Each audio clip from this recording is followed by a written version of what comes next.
Ladies and gentlemen, we are back with Real Deal Talk, and you guys know how I do it here. And this guest today, so you guys know I'm kind of on this new little kick here, where in the beginning I had all these, my guests kind of pre-scheduled months in advance. And you guys know that my guest list is pretty much endless, but the way that I'm kind of doing it now is I'm letting people come to me on the fly. You know, if God highlights someone to me, I'm like, you know what? This person needs to come in. So this guest is the definition of this because her name is Dee Hayes. Say hello, Dee. Hello. Hello. So Dee, check this out, guys. You're going to love this story. And you know what? I also like telling these stories because I want everybody that watches and listens to my podcast to take every human interaction and everybody that comes into their life, really take it seriously.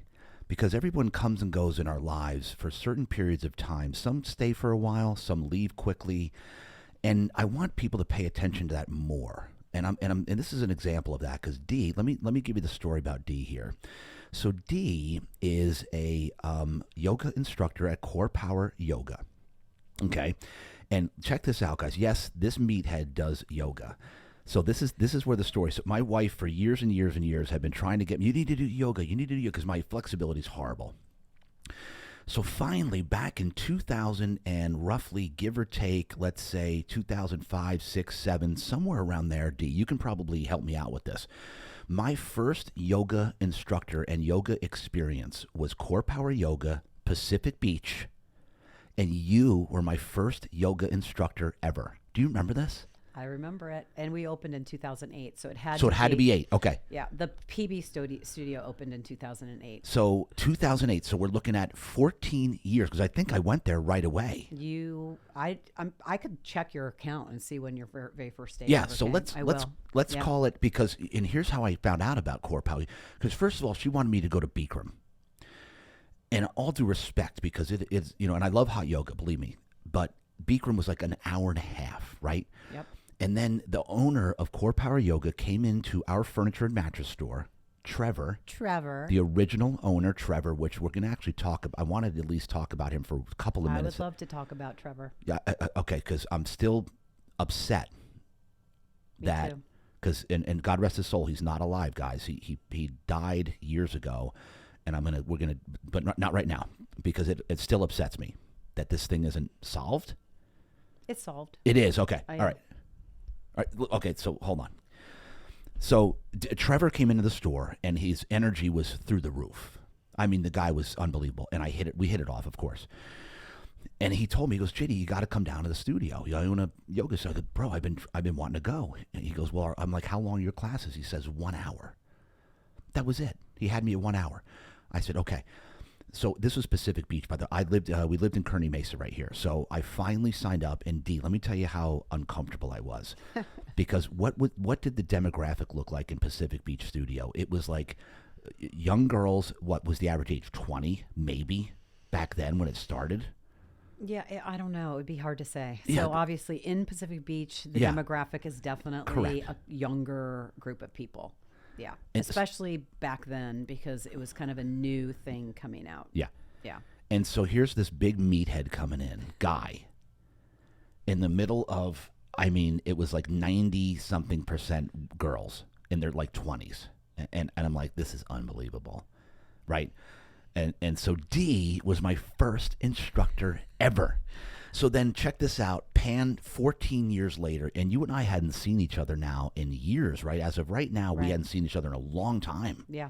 Long time. Long time. So I signed up for a hot power fusion because I'm a hot power fusion guy. I love the hot stuff going on here. Right down here in Claremont.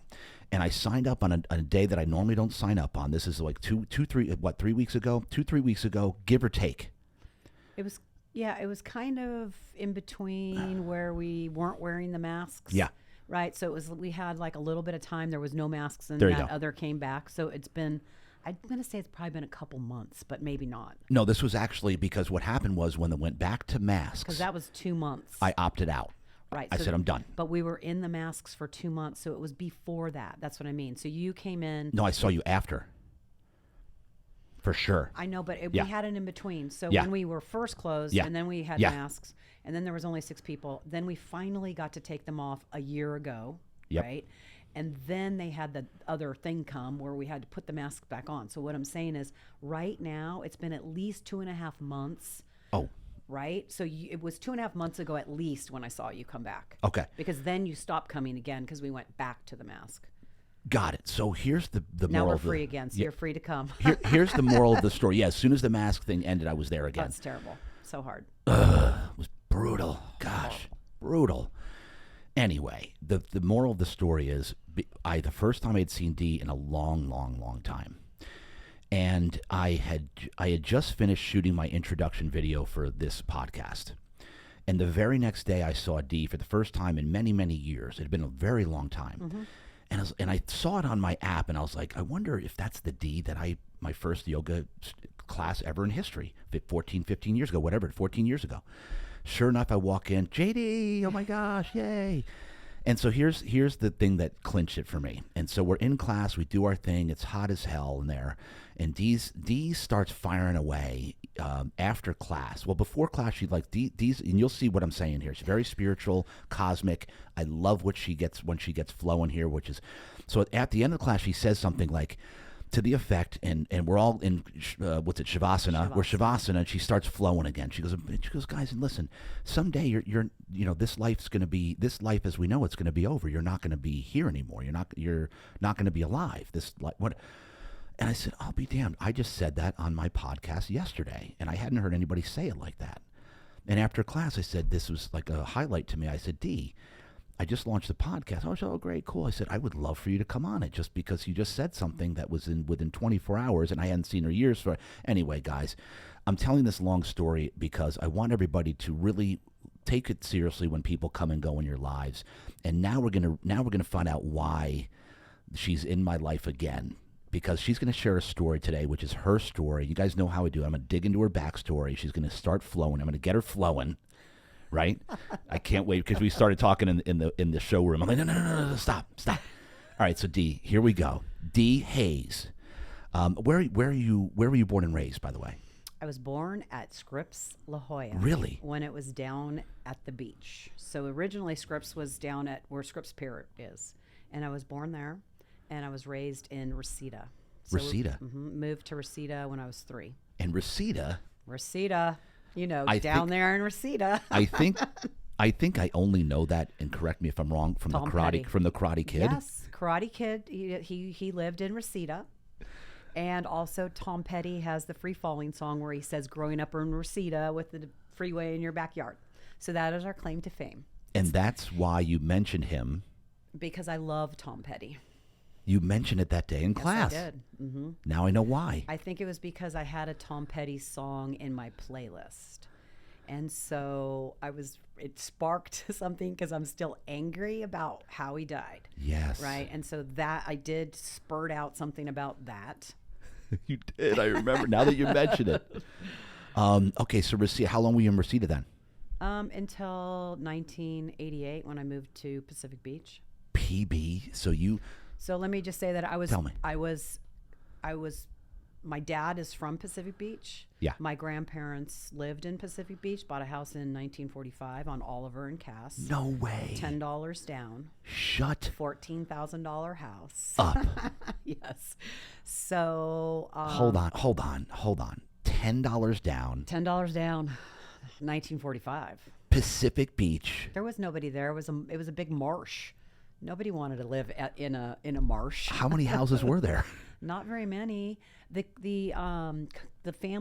Scripps family owned so where my grandparents' house is. It was part of the family's ranch. Yeah. Catamaran, that hotel. Yes. That was their main house there. So all of the houses around that area was really their ranch. There was no houses. And then Mrs. Scripps wanted to sell some of them or something, so she started to sell pieces of property so people could build homes. Unbelievable. Mm-hmm. So where the Catamaran is now was the main ranch. Yeah.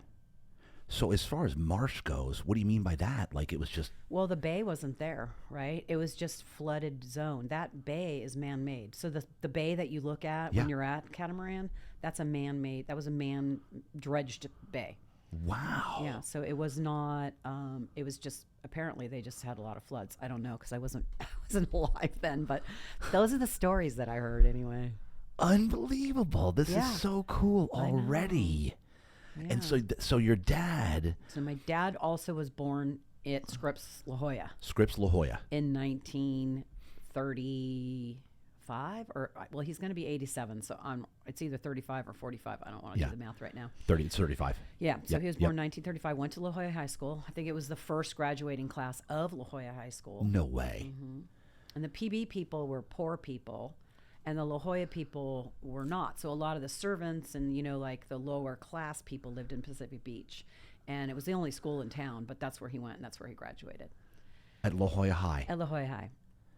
This is unreal. I'm so happy we're getting like a history lesson of Pacific Beach. Yeah. Because that's where I started. Yeah, I know. I've heard your story. And I don't appreciate you talking crap about our Pacific What? Beach. I talk great about PB. No, I'm kidding. No, The fact that I almost didn't make it out alive. Exactly. And so that's the thing about Pacific Beach is you can get in there and never leave. You don't make it, you die, No, or no, it seriously. ruins your life or you end up in jail. Or you go, wow, that was fun. Let's Yeah. move on with my life. Correct. And I feel very blessed because I love the beach, and I feel blessed that I was able to call it my home. And I actually live on the same property now. So I built a little apartment on the property that my grandparents bought. You're kidding me. No, 3 years ago. So we would rent the house out, and that would be income for my parents because they still lived in Reseda in Yeah. the same house that we bought in 1963. And 3 years ago, we sold that house, and I got them moved back into the house. So my dad now is in his childhood house. You're kidding me. In Pacific Beach. Until death do we part. No way. Yeah, So- because my dad's now 87 and my mom's 82. And so basically it was time for them, to come and just, chill out and, live their best life, I suppose. yeah. Yeah. And so they're both there They're both at the there. house Mhm. or in front of your house. In the front. And It's this is- just this tiny little house, that same house. My grandpa was very fixer-upper, so he did add on a little bit, but it's a small house. It's maybe 1,000 square feet. 3-bedroom, 2-bath. Yeah. Tiny. And so they live there, and then I'm in the back. When I got a divorce, the money that I got from selling the house that we owned, I basically said, okay, what do I want to do? Because I didn't want to get stuck living in a place where I had like a big HOA, and what do I do? And Right. la la la. And then I talked to my family. I said, what if I put this money in to the property? I'll build an apartment. I don't have kids. I wasn't planning on having kids. By that time, I was already like in my late 40s. Yeah. And my siblings have kids. And the house is always, the agreement is that we're going to keep it in the family. And so it'll just be passed on anyway. And everybody said, okay. So that's what I did. And so this is what you say, Oliver and Reed. Oliver and Cass. Oliver so and Cass. Oliver and Reed run the same way. That's right. It's Cass and Dawes. So it's right. Oh, it's a golden. Oliver and because I lived on Thomas and Bayard. Okay, so you were 1 block away. I was 1 block away. Yep. Right there. So you were an Oliver and Cass. Yep. Trying to figure out, unbelievable. This is, or that's where you are So now. you were on Thomas and Bayard, Yep, right? And yep. that's close to where Ralph's is. Correct, So right you- behind it. So you come 1 street over is Reed, and then 1 street back Reed away from Grand. away from Grand. Got it. And away from the beach. So And I'm 1 back, yeah. right there. Because Bayard, because it's alphabetical, right? That's right, correct. Yeah, Yep, so Bayard, Cass, would- Dawes, right. Everett's. Yeah, Yep, I still remember that. I know. Everett's, Isn't Dawes. that brilliant? That's how it all should be. Yeah, Like when I moved to Virginia Beach at some point, I'm like, I really miss my alphabetical street, so Yeah. I can't get lost. Like Right. you know where you're at. You know? Exactly. Yeah, yeah. We need to write to somebody about that. I know. This is crazy. I can't believe this. So back in the day, in the 40s, right? He goes La Jolla High. Okay, so what age did you say from when you were from Reseda back to here? So I moved. You said back- 88. I moved to Pacific. Well, it was in '87. So you were 20. 27. So I was 27. 26 because I even remember it was May 1st and my birthday's May 31st. Yeah. So right before Gemini. I turned 27, I was dating someone in Pacific Beach. Uh-oh. I came back to the valley and I was so depressed because I love being at the beach. This guy lived in Bay Park, and he had the most amazing view, and he was a chef, and he was really great cook. And I came back to the He was in his 20s also? Yeah, he 30. was the same age as me. Really? And Yeah. he was a chef and wow. Yeah. Okay. And there's even a weirder story about that, but I'm not Oh, going to go gee. down that road. Wait. And then when I came back, I was because I worked in the electronic field, so I worked for a company that sold computer components. Yeah. And I was in a little cubicle, and I'm sitting there on Monday after being in San Diego, and I was like, I can't do this anymore. I can't do this because I've always wanted to move to the beach, and I called my roommate, best friend, and I said, I'm giving you my 30-day notice because I am quitting my job and I'm moving to Pacific Beach. And she said, I'm going with you. And I go, okay, well, start looking for a job because I already have a job because the place I was working for transferred me because they had a place in San Diego, in Kearney, and actually in Claremont. What was the place called? Arrow. Arrow. Yeah. Okay. Yeah. Arrow and Wiley. So there's a lot, they sell Intel components. Yeah. The big shortage that we have on integrated circuits and components, that's what I was selling. I am not a good salesperson when it comes to something that I don't love. Well, no, I mean, not many people are unless you just have no there are heart. a lot of people that did great, and I was really good at what I was doing, but I hated it. So needless to say, when I told Barb that, and she was like, okay, I'm going, I was so excited, right? Yeah. And at that point, rent was cheaper at the beach than it was in the San Fernando Valley. And if you've ever been to the San Fernando Valley, it's a fucking shithole. It's so gross and disgusting. Really? It's terrible. And I'm like, why am I living in yes, because it's very... To this day? The valley? Yeah. Really? Take a trip down there. Oh, it's horrible. Oh my It's gosh. worse now than it was. Is there a lot of drugs? Lots of drugs, but it's just... Okay, Pacific Beach, you literally can walk to the beach. You can walk wherever you want to eat. You can walk and do what... Back then, you could walk and drink, right? Of course. We were allowed to have an open container and walk around. I was living in the San Fernando Valley, which is very neighborhoody, suburban. Yeah. It just was like flat and gross and boring. I did not like it. Yeah, at not all. good. No, it was oppressive. That's what I would say. And very smoggy because we're in a valley. So it's all the smog kind of sits there.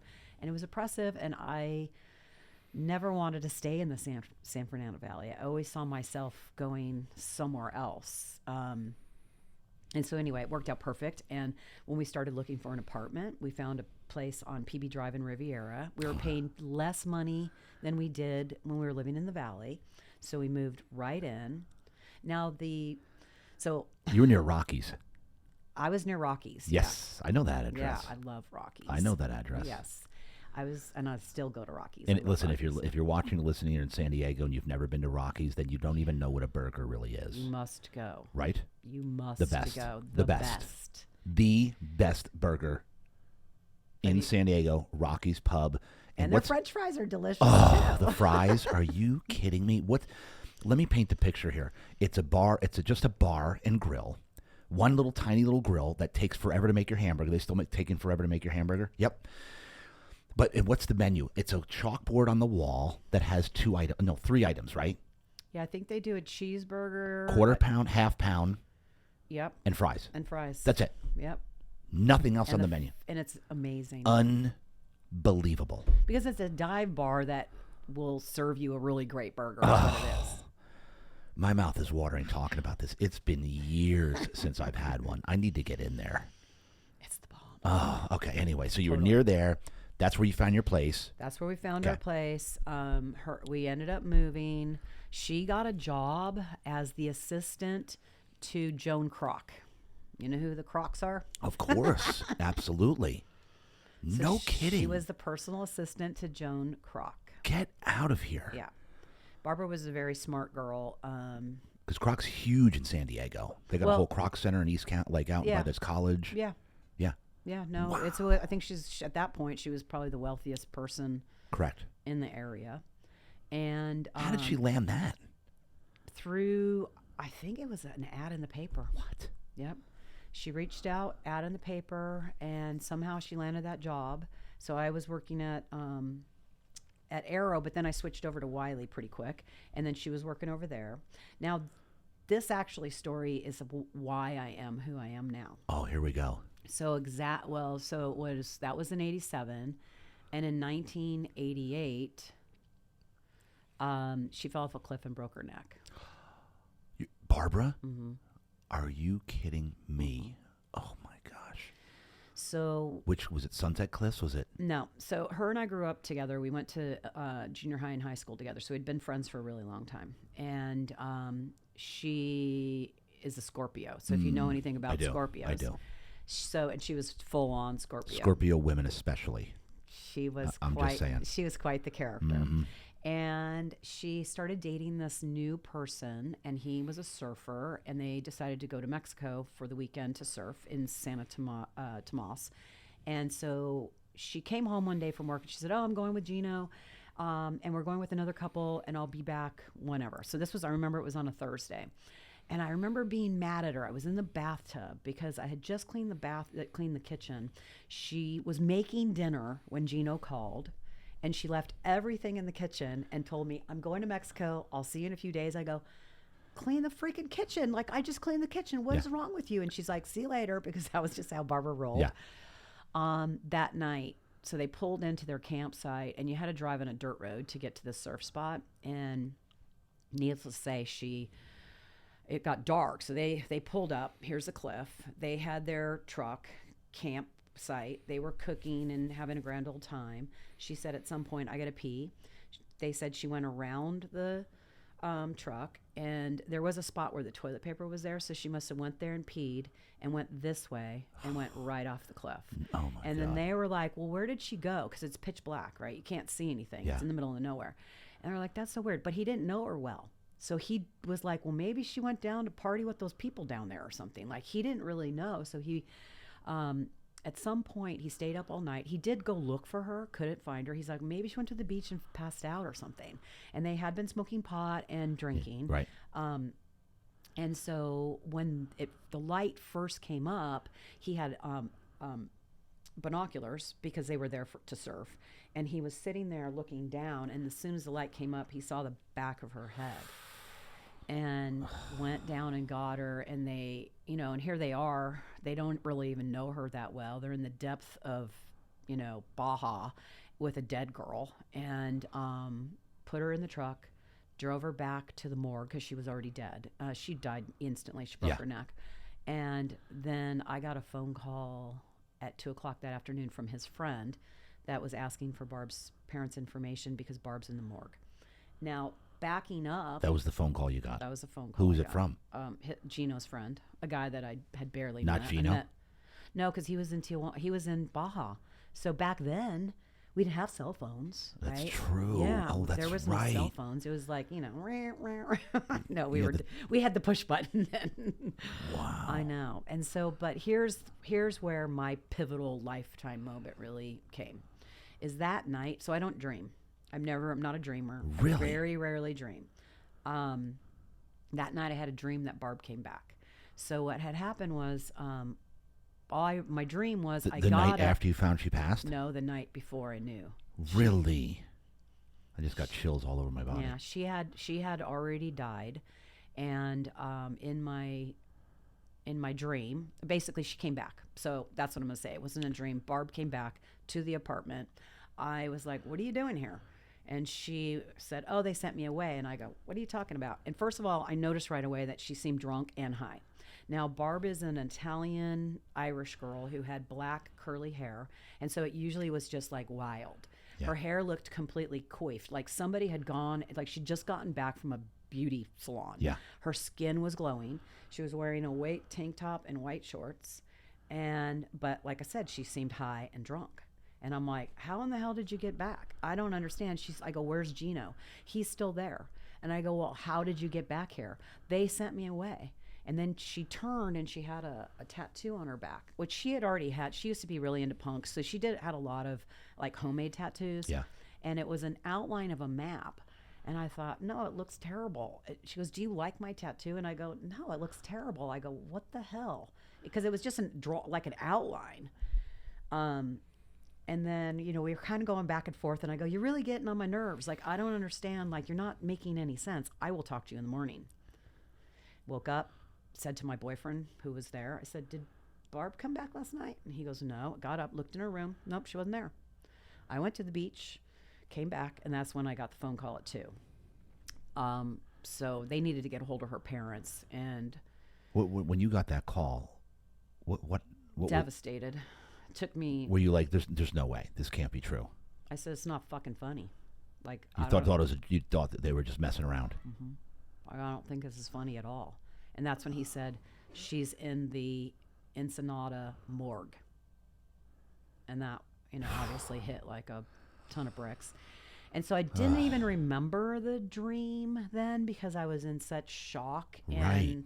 all of that. And oddly enough, Barb's parents had just left a few days prior to go because they were from Chicago and they were going to their high school reunion, their 50th high school reunion, and they were driving. So Barb's parents had left, and obviously we don't have phones. There's no cell phones. Right. And now they're driving across country, and they ended up stopping somewhere, and that's how the people got a hold of them, whatever. These are Barb's parents that Barb's were going to parent. their 50-year anniversary. They were driving there, and it all had. And so then we couldn't get a hold of them because they were driving. We had to wait until they were going to get to their next stop because I think they were stopping at their a son's house because Barb was the second to the youngest, and like I said, I didn't say they're Catholics, but they're Irish, Italian Catholics, and they had a big family, Yeah. and she was the second youngest. So she had a lot of older siblings that were already, like set up and lived throughout the valley. I mean, through the United States. So anyway, that was how. So I couldn't really figure out what the dream was about, but it did freak me out because I don't remember my dreams.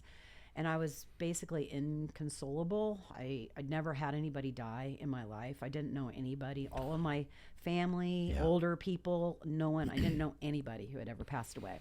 So she was the very closest person in my life. And we lived together and grew up together. And now it's like, what? No, you can't be. Can't be. So it was very surreal.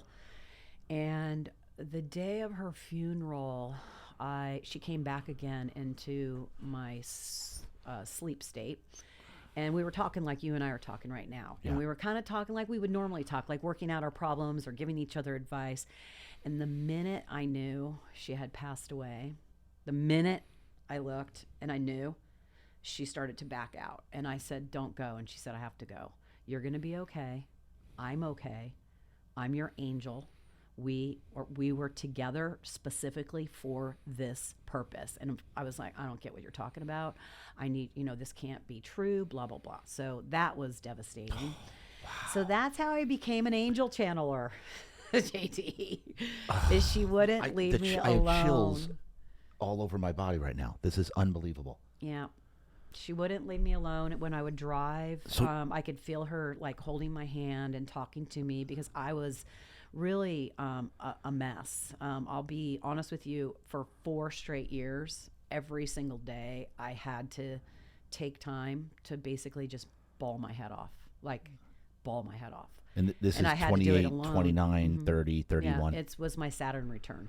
So if you know anything about astrology, between 28 and 30, you Yeah. have your Saturn returns. When Saturn, the planet Saturn, comes back to the same place it was when you were born, and that's when you get your you get to put on your grown-up pants. So some people get married. Some people have babies. Some people maybe have just figured out what their life path is. Some people have people that pass away. You could have a really horrible thing happen to push you forward into the next cycle of your life, and you could have something super spectacular. My chart was set up for, pretty gnarly experience. This is unreal. Yeah, and I've never it heard was this unreal. perspective. So, and because I've preached a lot that life doesn't even, I say this all the time, by the way, and this is just something I've come to because of my life, that life doesn't start till 30.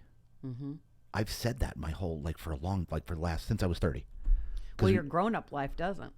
Because so you're saying here. And when you had your Saturn return and you turned 30, you realized, oh, Yeah. that was that, and this is this. That was it. And that's exactly what it is. It's just some people get thrown into an experience that isn't that pleasant and can't really focus on their future, because they just don't know what end is up. So this is a known thing.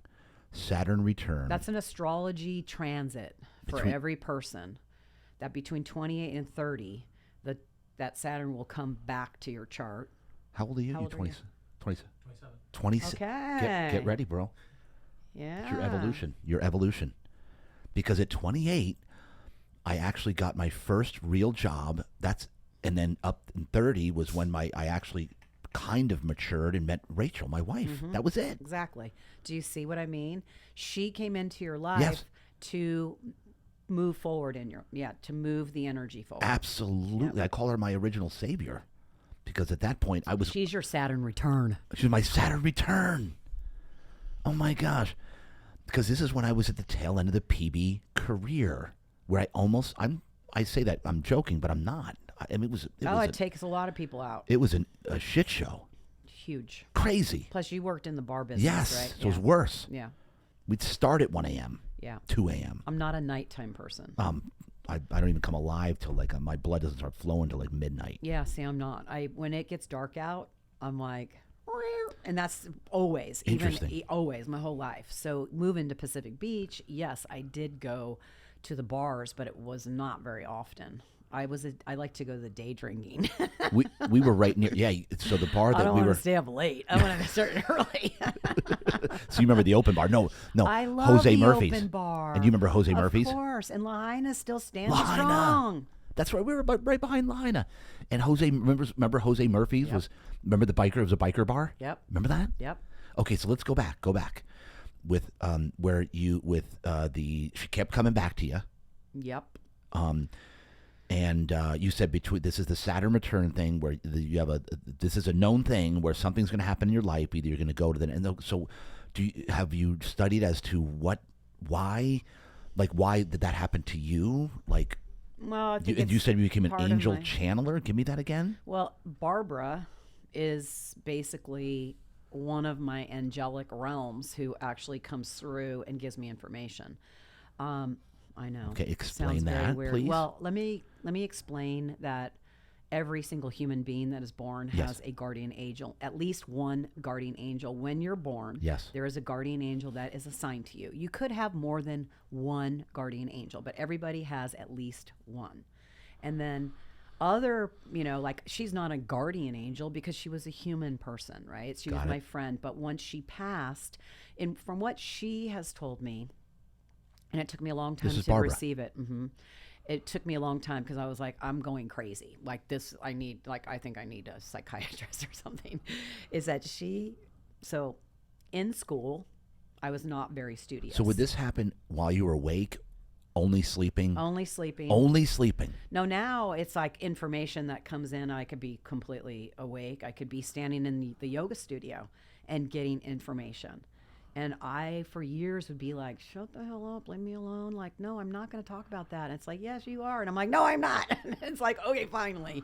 And then I would say things, and then people would be like, oh, when you said this Yes. and this, and I'm like, okay. So So I it's know not it sounds so weird. So you weren't right? surprised when I'm a very logical-minded person. I'm very logical and I'm very grounded. So this whole thing was completely out of left field, right? And I didn't really I don't want to be a channeler. Well, just leave me alone. Like, what the hell's going on here? But her information was that this was an agreement that her and I made when we came into this life. She was a much more evolved spiritual vibration. And I know that I'm an old soul just from the person that I am and I've always been. Barbara was not. She was a rebel. As I said, she was very much into punk rock. She was not someone you can control. She was not close to her parents because she was just like a wild person. And she was very smart. She was very studious. Yeah. So when we were in junior high and high school, she was a straight A student and I was like a D student. Yeah. D for D. Yes. Hence your name. And it's not because I'm not smart, because I'm a very smart person, but I'm not studious. And I'm kind of one of those hyperactive people where I couldn't really focus. Everything they talked about was boring to me. So I never did homework. I never really did my it was, well, basically they would put me in the back Yeah. of the room because I'm so talkative that they had to isolate me so that I wouldn't talk to other people. So at some point, Barbara and I became friends, and she basically was my lifeline to get through school because she did my homework. Yeah. She sat in front of me, and she would let me cheat off of her papers. She would write papers. She would write a paper for her and a paper for me to turn in. And I got through high school because of Barbara.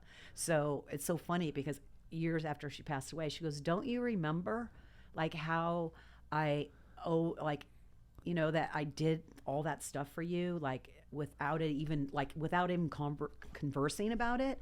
And I'm like, "Oh." So it's not, and the thing is I guess now growing up in LA, the LA school system was horrible. Yeah. So I was smoking pot, I was smoking cigarettes, I was, with my first boyfriend, and Geminis are very social. Right. And we can't really be contained. No. So I didn't have time for all that crap. And I know now that I had a learning disorder, somewhat dyslexic. Yeah. So anyway, she got me through school. Then she took off on her punk rock thing, and I didn't even see her for a few years. Really? Yeah, because she went kind of off on her own and went into that whole scene, because in LA that was a big scene, and we graduated in 1978, so that was right when punk rock became really popular, and LA was the place. So she spent a lot of time in Hollywood and whatnot. And like I said, I don't want to be out late. So Dee didn't go out to the punk rock shows. She did. She was she was a rager, but A rager. she lived her life very full. Although it broke my heart that she passed away at such a young age. And I remember even thinking, like, you rotten, you're never even going to turn 30. Like, you're never even going to be old. Like, how dare you do that to me? Because we had talked about being old at 40 on the phone when we're married and we have kids and we're talking. Back then you think 40 is like really old. Exactly. So I was really, just heartbroken for the longest time. I feel things very deeply, and it's hard for me to get over things. So I grieved for a really long time, and it was hard for the relationship that I was in at that time was a new relationship, and he was a total immature moron. And I remember like 3 months in, he was like, "Aren't you over that yet? Like, why are you still crying about it?" I go, "Okay, you're out. There's no way I cannot be with you." Yeah. But it was just where he was coming from, because everybody comes from a different space, right? So during the 4 years that you were really grieving hard, you said bawling every day, was she coming to you on a regular basis? Whenever I needed her to, she was always energetically there. Yeah. Okay, so Todd and I moved, so Barb and I had an apartment. Yep. So the first month she was gone, her family paid the rent for her, and because they wanted to give me time to find a place. And then the second month, the boyfriend and I went and found a place on Wilbur and Cass. Wilbur. Yeah. I'll never forget that name, Wilbur. Yeah. And didn't realize, probably because I had my blinders on, that he was smoking crystal. Ooh. And I would go to sleep. So I was working at the time, like a regular day job at Scripps. Actually, I had started working at Scripps, which was also weird. Like, I'm in this weird, So I started working at Scripps La Jolla through what was it called? Manpower. Remember that? Yeah, Manpower. So through Manpower, they put me in a temp job there. I ended up working there. I stayed there for 10 years. So what were you doing there? Accounting. So I worked in accounts payable, payroll, all the administrative stuff. Yeah. Geminis are good at like that sort of stuff. And see, I was emotionally broken, but my brain, my ability to process information was there. And woke up one morning and he had taken apart a lamp.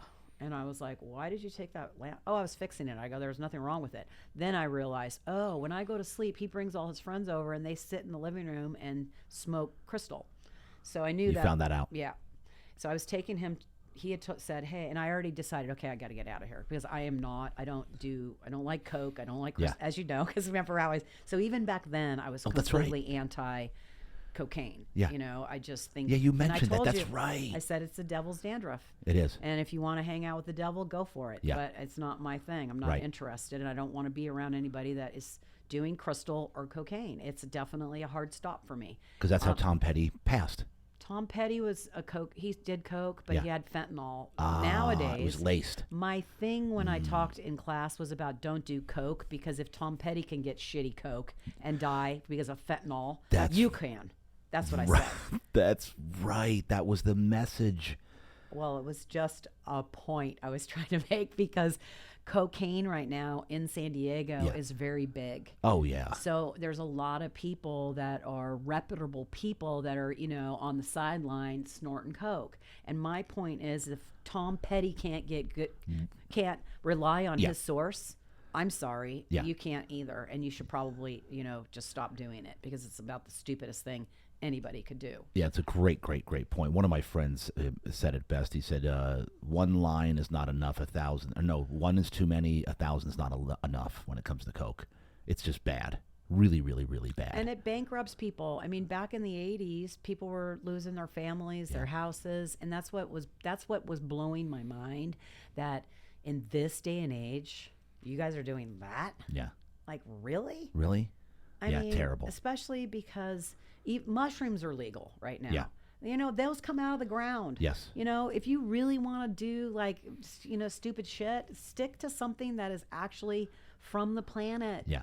And this fentanyl thing is just killing people left and right. It's bad. It's bad. Really bad. And I don't know if you heard that story where it was, I think the kids are from Citadel. They went and did an Airbnb in Florida. And I guess they got bad coke, and they're athletes, football players, they're in a very, great college, and they were all passed out pretty much. They were dead. They didn't die because they came and they got the Norco or whatever it's called, just bring them out of it. Right.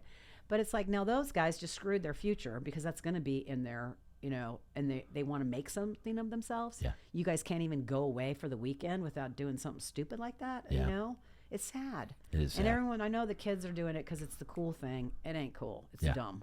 Yeah, I remember that now in that class. You said that. So I'm definitely an anti-cocaine crystal person. And so then you realized that what he was doing.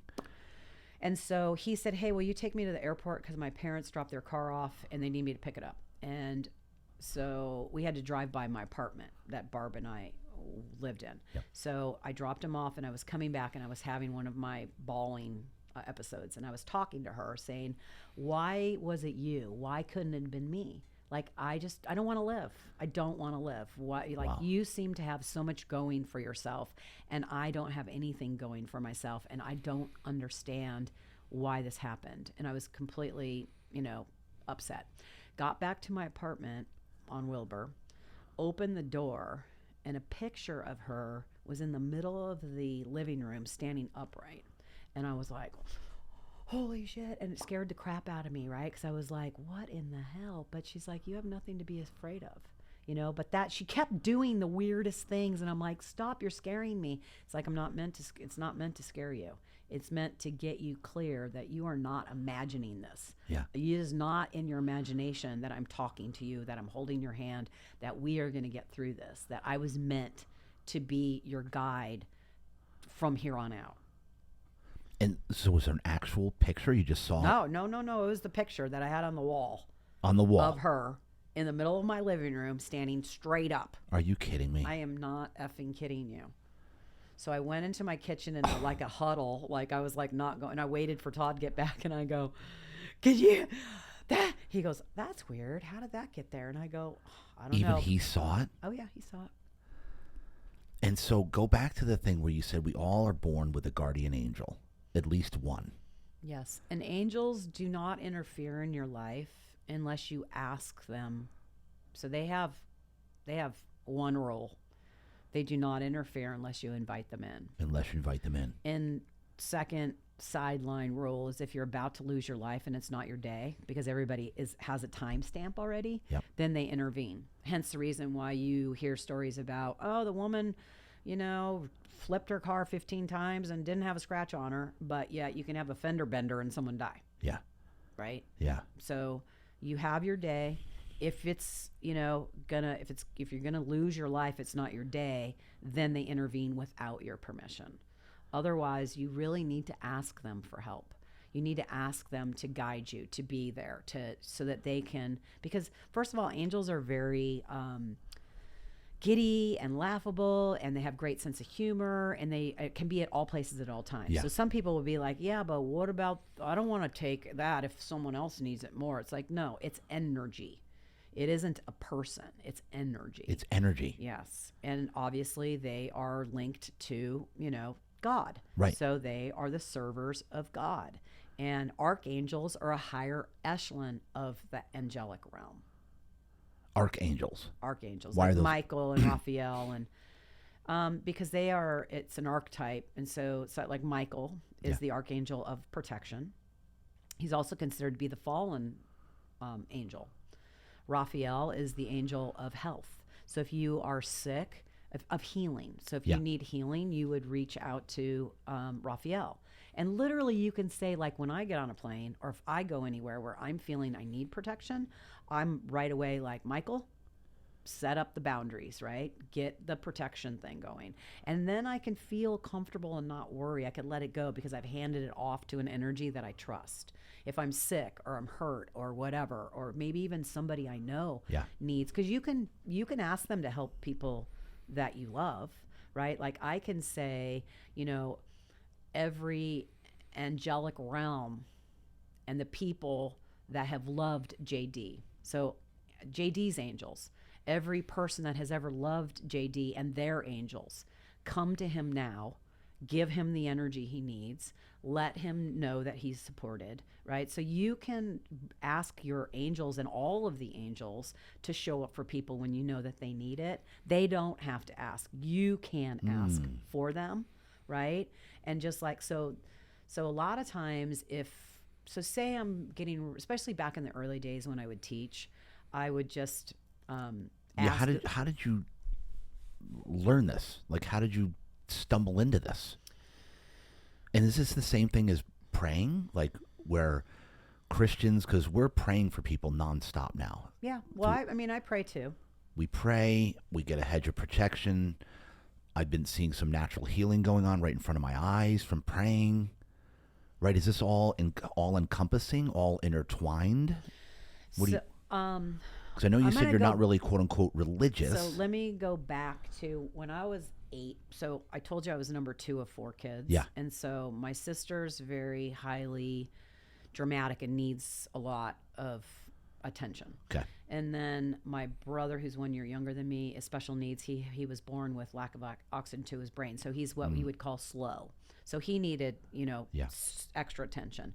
And then my youngest brother is the youngest and a boy and athletic. And so he is what I call the golden child, which really bugs my mom. The golden child. And I was the invisible child because I didn't really need anything. I don't care about material things. I wasn't someone that needed even, like I wouldn't even want a lot of food because I felt that, I would be taking it away from somebody else or whatever. Yeah. So that's just how I was. I was not a needy person. I didn't ask if it was my birthday or Christmas. They'd say, "Oh, what do you want?" I don't need anything. Yeah. Where my brother would give like a list a mile long, and then he got everything he needed and wanted, and I got nothing because I never asked for it. And then I resented it later as an adult. Right. Yeah. But so at about 8, back in the old days, you have bubblegum machines and you could put a quarter in and, get something. And I had gotten this ring that was one of those spoon rings, you know what I mean? Yeah. It was like they made them out of spoon. Uh-huh. And I loved that stupid ring. I loved it. I don't know why, but I loved that ring. Now remember, I'm like 8. Yeah. 7 or 8. Yep. Well, somehow it fell off my hand, and my mom had orange shag carpet.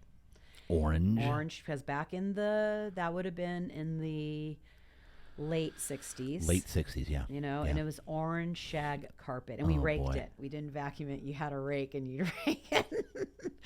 And I was really upset about this ring, and I said, God, if you're real, when I open, and I never asked God for anything. Yeah. When I open my eyes, I want to see that ring. And I opened my eyes and I saw that ring in that carpet. Are you kidding me? And I said, I will never doubt that you are real. No, I'm not kidding. So I told you I didn't want to go to church, and I told my parents I don't like church, but because I didn't understand what they were talking about, I would be bored. I'm in Gemini. I'm like, oh my God, I could be playing outside. Where, oh, the sky's so boring. I don't Yeah. even know what he's talking. So, although I wasn't into going to church, Yeah.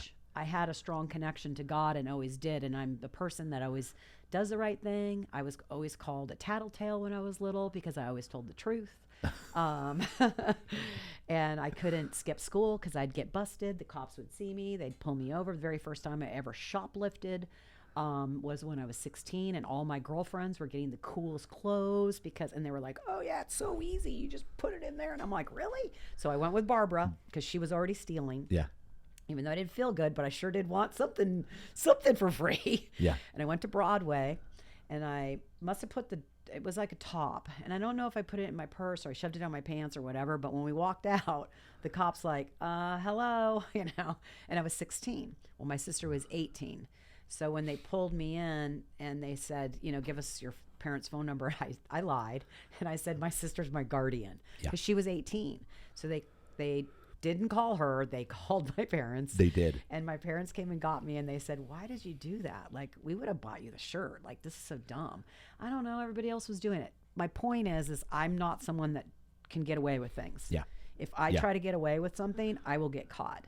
And that's really in my feelings and how I feel about it is that's my pact with God, is that I'm here to be a pure vessel and not let my ego and my drive for things that you haven't earned, right? Right. That it just doesn't work that way. Even when you see other people doing it, you are not them and they are not you. And you can't say that it's okay because so-and-so's doing it because you know that it's not okay, And so I got that super early on. Wow. Yeah. So that's incredible. From the ring is what really perpetuated this. Because I ask for nothing.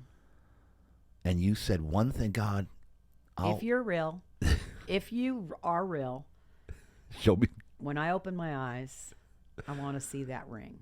And it was there. It was right there. Oh my, that's unbelievable. And backing up, I'm not saying backing up with the cocaine thing. Yeah. So I am a pot smoker. Yep. Had pot, never really enjoyed alcohol, so never really was a drinker growing up. I was the designated driver for all of my friends who drank. Yep. And hence the reason why I was not a fan of like the Coke or the Crystal. Right. That didn't mean that if I had been drinking and someone said, oh, hey, you want to do a line when I was younger, that I would be like, okay, let me tell you about my 2-year-old self. You know how you repeat those stupid stories. I'm like, am I really going down this road again? And so this was when I was 31. And my roommate at the time, who was a complete mess, PB, we lived on Cass Street. She was a complete mess. Oh, her name was Sharon, and we called her Sharon. Sharon. She was a sharer, if you know what I mean. The woman was loose as a goose. Sharon. Oh, Sharon. Oh, it's Sharon. Oh, boy. She was wild. Yeah. No boundaries at all. And her and I were like, my brother was having a party. My brother was having a party in L.A. So we decided to drive there. And it was fun. We had such a great time, and everybody's just great. And at about 2:00 in the morning, we looked at each other and we're like, let's get the hell out of here. Now, mind you, we had been drinking, snorting Coke, and we had probably one line of Crystal each, which you do a line of Crystal, you're going to be up for ever. Several days. So we're like, we can drive home now. We're like wide awake. And I get home that night, and I'm wide awake, and I go back to, okay, God, if I commit to never doing Coke and Crystal again, can I please go to sleep? I woke up, it was like 2:00 in the afternoon. So immediately I was out, and that was it. I never did it again. I make a commitment. I know that it's real. This is unreal. I love this. So on my pivotal points, it's based on basically my agreement to God. If you show me that ring, I will always believe that you are there, that you are real. If you let me fall asleep, I swear to God, I'm never going to touch that stuff again. Yeah. And that was that. Wow. And so to this day, does Barbara come to you still? Sure. Whenever I want her to, and pretty much. So angels can kind of come and go. So tell me, how does she fit in with the angel thing? She wasn't your guardian angel, right? No, she's not a guardian angel. It was a commitment our souls made that we would be friends, and at some point she would depart. early. And that from that point on, her death would propel me into the person that I was meant to be. And so expand further on that. Because a lot of people here, and this is why, and the title of the podcast is "We Were All Born to Win." And as you saw, my introduction is, I have an obsession with helping people or inspiring people to tap into their potential and figure out why they're here. What's their purpose? Right. So, what would you say early on? What would you realize is your purpose? I didn't realize early on a Yeah. purpose. I really just had no direction. I'm a human being that doesn't have a strong ambition. My Saturn sits in my first house. So the way the astrology works is your first house is your ego and your human self. So when, as a human, it's I am, I want, I need, it's that drive. It's the warrior, it's the athlete, it's the competition. And that is not me, right? So I just don't have that energy, never have. Don't like competitive sports. I was a cheerleader, but I love watching sports, but I don't want to play sports. I don't want to compete with you. I liked handball. I liked, like stuff like that, but I did not like any sort of competition. I know that it makes me sound weird, but the truth is that's who I am. Yeah. That's always who I am. So it makes me definitely different than other people. And, the difference between you and I is you have a very strong drive for success, right? And so to be able to understand that not everybody was born to have that strong drive for quote unquote success, because everybody's happiness is different, right? And so I really strongly believe that this is my last life, hence the reason why I don't desire things, because I was really more about being an observer and holding space for people. And obviously I'm a Gemini, so I got a big mouth and I run my mouth and I don't really care, and I'm not really worried about like what you think of me, or because I don't really care. Like I would encourage you to speak your mind and your mind and whatever. And that's just who I am. So at some point, so in 1993. And this is why you're like, because remember I said we're going to figure out why you're like, why we were brought together here by the Holy Spirit, and this is why. Yep. Because your story's so unique. Yep. Your whole way of life is so unique. It is. Because this day and age, everybody's like, we gotta go. Yeah. Strive, grind. Yeah. Fear of missing out. FOMO. Yeah.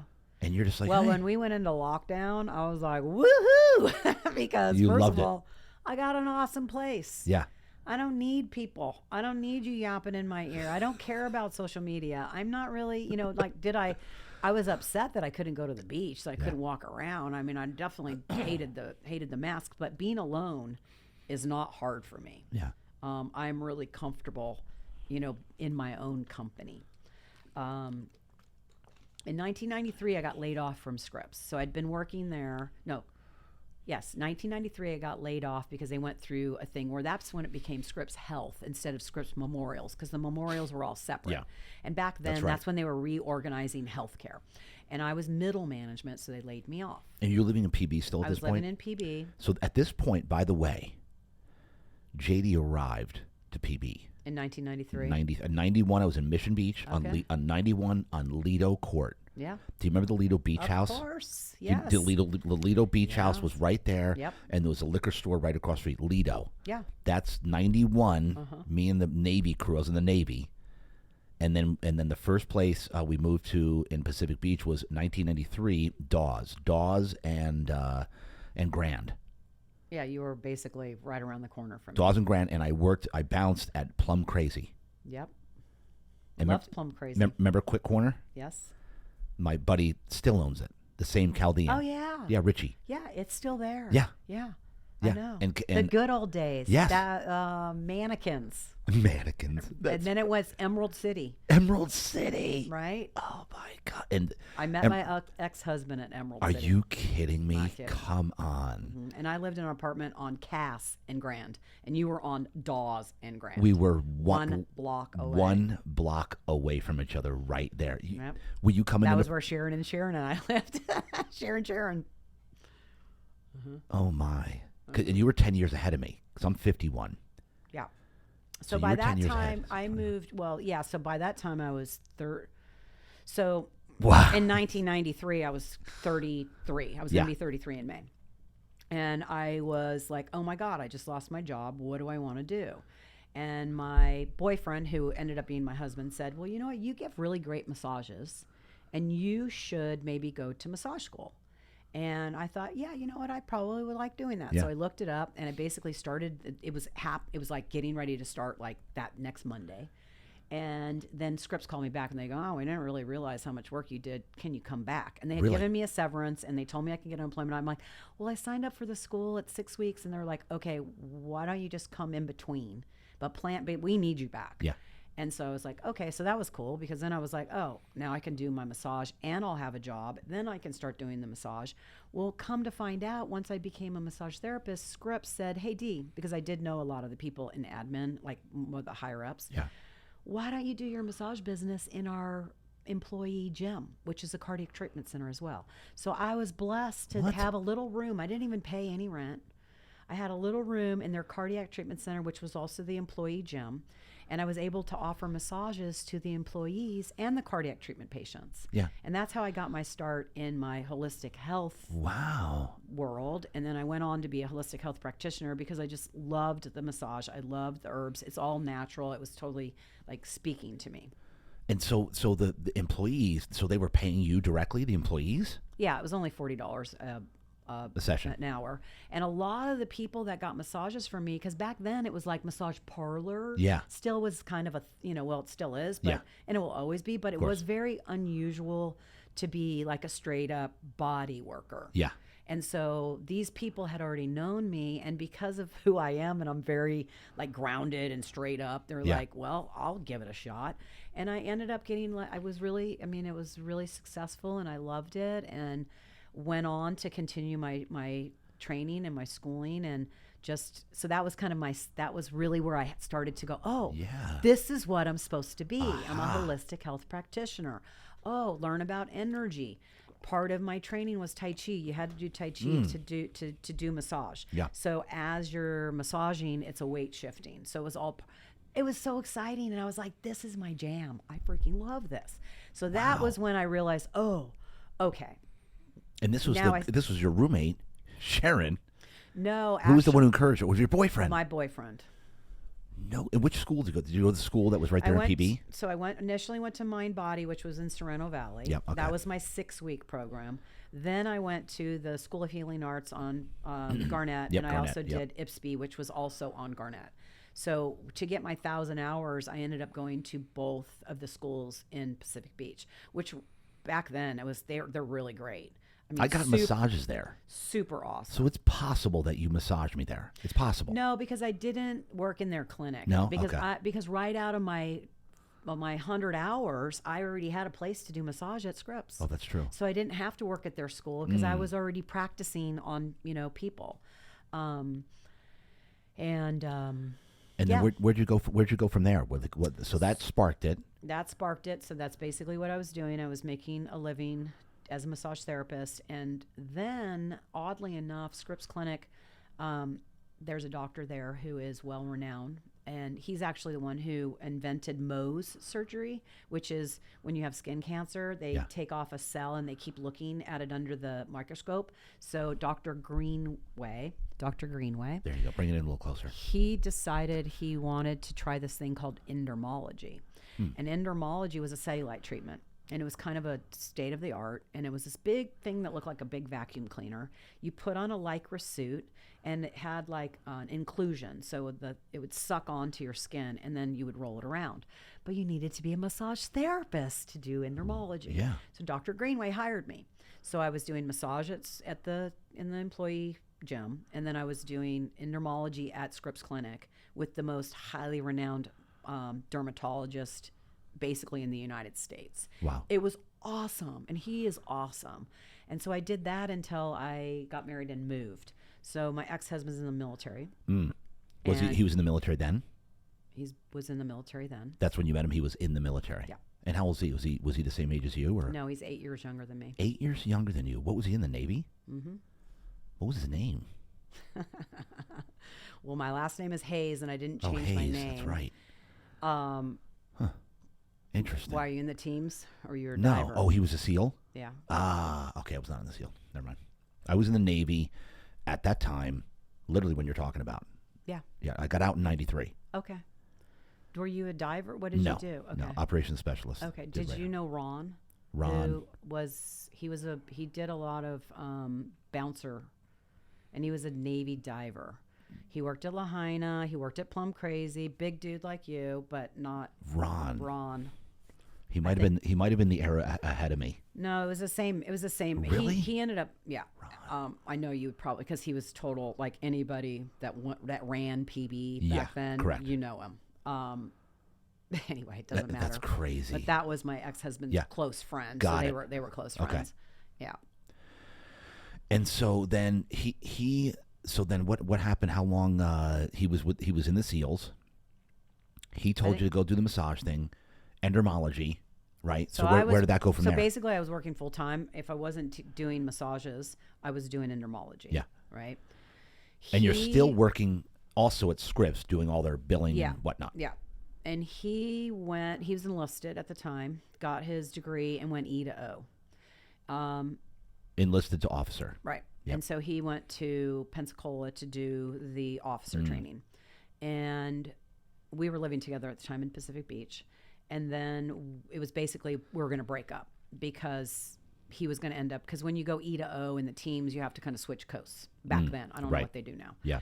And so he was going to go to the East Coast. And he came back for a little bit. Then he went to Monterey. And he was in Monterey at the Language Institute there for a while, like learning. And so you split up. Yep. After that, we split up. So you just split. You didn't actually divorce. We weren't married. We were, Oh, you weren't? We were boyfriend and girlfriend Oh. at that time. And we were going to split up. And then, well, we basically did break up during the time when he was in Monterey. Then right before he got ready to leave, he proposed and we got married, and then we moved to Virginia. No kidding. So I left my life in San Diego to go to Virginia. Virginia Beach. Yep. Because that's where the SEAL team is. Yep. Yes. Little Creek. Yeah. I trained in Dam Neck, Virginia for my job, which is Virginia Beach. Yep. Oh, I know what Dam Neck is. You know Dam Neck. Yes, I know Dam Neck. So, but we were at Little Creek, or he was at Little Creek, and we lived, right outside there too. Yeah. Because I mean, it's someone that comes from San Diego. I didn't go there. In my peon brain, I thought Virginia Beach sounded like a small southern beach town. Right. It is everything but that. It is just one big flat strip mall. Yeah, It's pretty gross much. and disgusting, and a bunch of white racist jackasses. I'm all, left turn? What in the hell is left turn? You're having a party for what? What do you do? What is NASCAR? Like, what? And because it was such a, I'm from Southern California. Yeah. I was in culture shock. I was like, what in the hell? Where did you bring me? I want to go home. I want a divorce. I want to go home. This is terrible. And this was the mid-'90s or so? 98, we got married. 98. No kidding. Oh, my gosh. And so what happened? How long that last? We got divorced we split up in 2007. Okay. And then we got divorced a couple years later. But you were back here then, correct? Yeah, we had moved back here in 2006. Oh, so you stayed there that long? We were there for 8 years. I opened up the first hot yoga studio in the Virginia Beach area. Okay, so how did you get into yoga? 9/11 happened. So him and I went there, and I was starting to work for a different plastic surgeon. He was into dermatology, he's a plastic surgeon doing endermology. So we get to Virginia Beach. I'm like, well, what am I going to do? I could start building my massage business, and I look in their paper, and it says endermologist. And I'm like, what? Like, nobody even knows what endermology is. Yeah. And I called the guy, and they're like, yeah, we need someone. I'm like, okay, well, I'm certified and blah, blah, blah. So I started working there. Wow. I know. And then 9/11 happened, and James got sent back to Coronado for Arabic course. And he was going to be there for, I think, like 3 months, because Arabic is not or Farsi, I think it was that he was learning. Right. Not an easy language. So he was all, just quit your job, get the dog, because we had a dog, and just drive out here, because he got flown out there, so he didn't have a vehicle. So I drove from Virginia Beach to San Diego. And in the midst of that, my friend, who I used to do yoga with when and I lived in the Valley, we had been friends forever. And she said, hey, Dee, let's do Bikram yoga. And I go, what in the hell is Bikram yoga? This was in Virginia Beach. When I was getting ready to move to drive to San Diego, and I would be there for 3 months, she lives in La Jolla. Yeah. And she said, I can't wait. Let's go do Bikram yoga. And I said, what are you talking about? Well, it's yoga in the heat. She knows I love heat. She loves heat. Like her and I used to go to, like, you know, we would sit in the hot tub at, did you ever go to Holiday Health? You know, the gym, Holiday. There was one right over in Mission Valley. So they had like a hot steam room and a straight up like dry heat. And we would work out, and her and I would go back and forth. So we would sit in these hot rooms for like hours. So she knew that I loved hot. And I'm like, well, yoga and heat sounds great to me. And so let me make sure this is still in Virginia. So I'm driving to be in San Diego for 3 months. She's making while plans. he does his school thing. Yeah, and she's making plans when I get to San Diego that her and I are going to go to this yoga studio that's across the street from where she lives in La Jolla. Got it. So I get in town. I get settled. She's like, okay, meet me. And I went to my first Bikram class at the La Jolla studio. And I was like, what in the hell is going on here? These people are yelling, they're clapping, it's hot as hell, there's no music. Like, what is going on?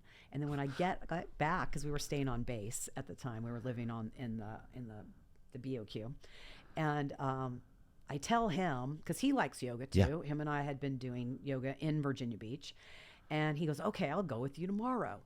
And so then they start talking about, well, once you start, you should go every day for 3 months. So I'm like, well, I'm here for 3 months. Why not? You know, every day. Every day. When you first start Bikram, why is that? back in the old days, really for the transformation, for the repetition. It's kind of one of those things where if you do something 10,000 times, you're a master.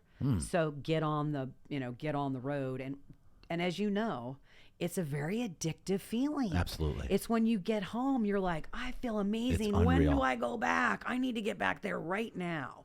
And so I went every day, and I loved it. And I was really sad when we were getting ready to move, not move, because we had a house in Virginia. We were just here for temporary. We were getting ready to drive back to go home. And I became very distraught, which is not like me. I'm like easy, even keel person. Like, you know, I'm just like, nothing really phases me. I started having nightmares that remember I told you I don't dream. Yes.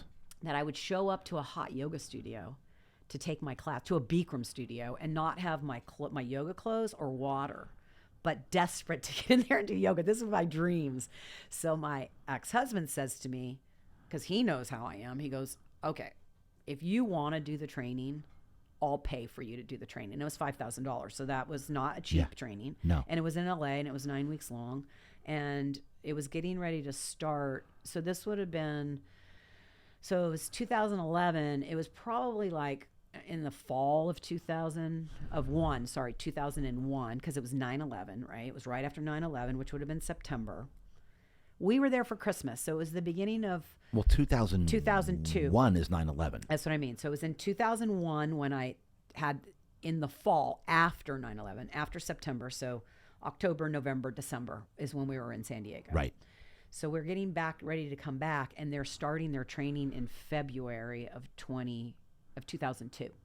So in like a few weeks, I could sign up and go to LA and train to do this, and then come back to Virginia and open a studio. And so that's what I did.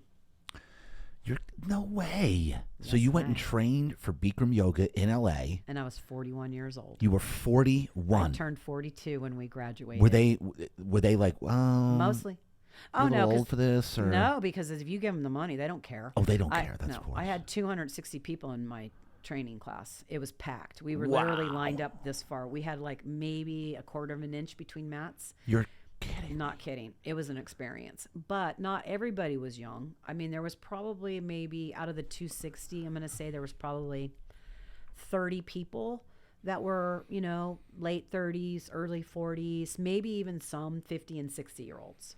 Because this thing was booming. Bikram was really, I think 9/11, everybody was in such shock. We were all dealing with post-traumatic stress disorder that the hot yoga was so healing, and it was exactly what we needed. So many people in the United States just became a huge obsessed with it because it was a moment in time where we didn't have to think about what everybody has been through and where we're going, because that was kind of a spark of not a good beginning, right? We dove into a 20-year war with 2 different countries, quote unquote war. Yeah. So it was intense, but it was aligning for me to go do that. And then I was excited because I'd be like, oh, I have something to put myself into, because obviously he was gone all the time. Yeah. And we didn't have children. And how long was the training? 90 days, you said? No, it's 9 weeks. 9 weeks. Okay. Yeah, and you do 2 90-minute classes, one at 9 o'clock and one at 4. And then Bikram lectured like from 9 to 2 in the morning. And how long had Bikram been around at this point? Like the actual practice? I'm going to say he came to Los Angeles probably in the late 70s, early 80s. Okay. Kind of when the Beatles went to India. Remember when the Beatles had that would have been like in the 70s. Yoga now started to become something, and because it was LA, that's kind of was where every weird thing started. Yeah, LA. So he came basically to teach to the stars. That was Bikram's thing, is he wanted to come and teach to the stars. And so I can't really tell you exactly, but I know that at that point it was really starting to boom. Yep. Right? I mean, literally, we had 260 people in my training class. That's unreal. And the guy was making $5,000 per person. Plus, he got the Oakwood apartments, and he got people to live in the dorms, and he was making money off that too. No kidding. But I lived at my parents' house because I grew up in LA, so I didn't need a dorm. I just stayed at my mom and dad's house while I was doing the training.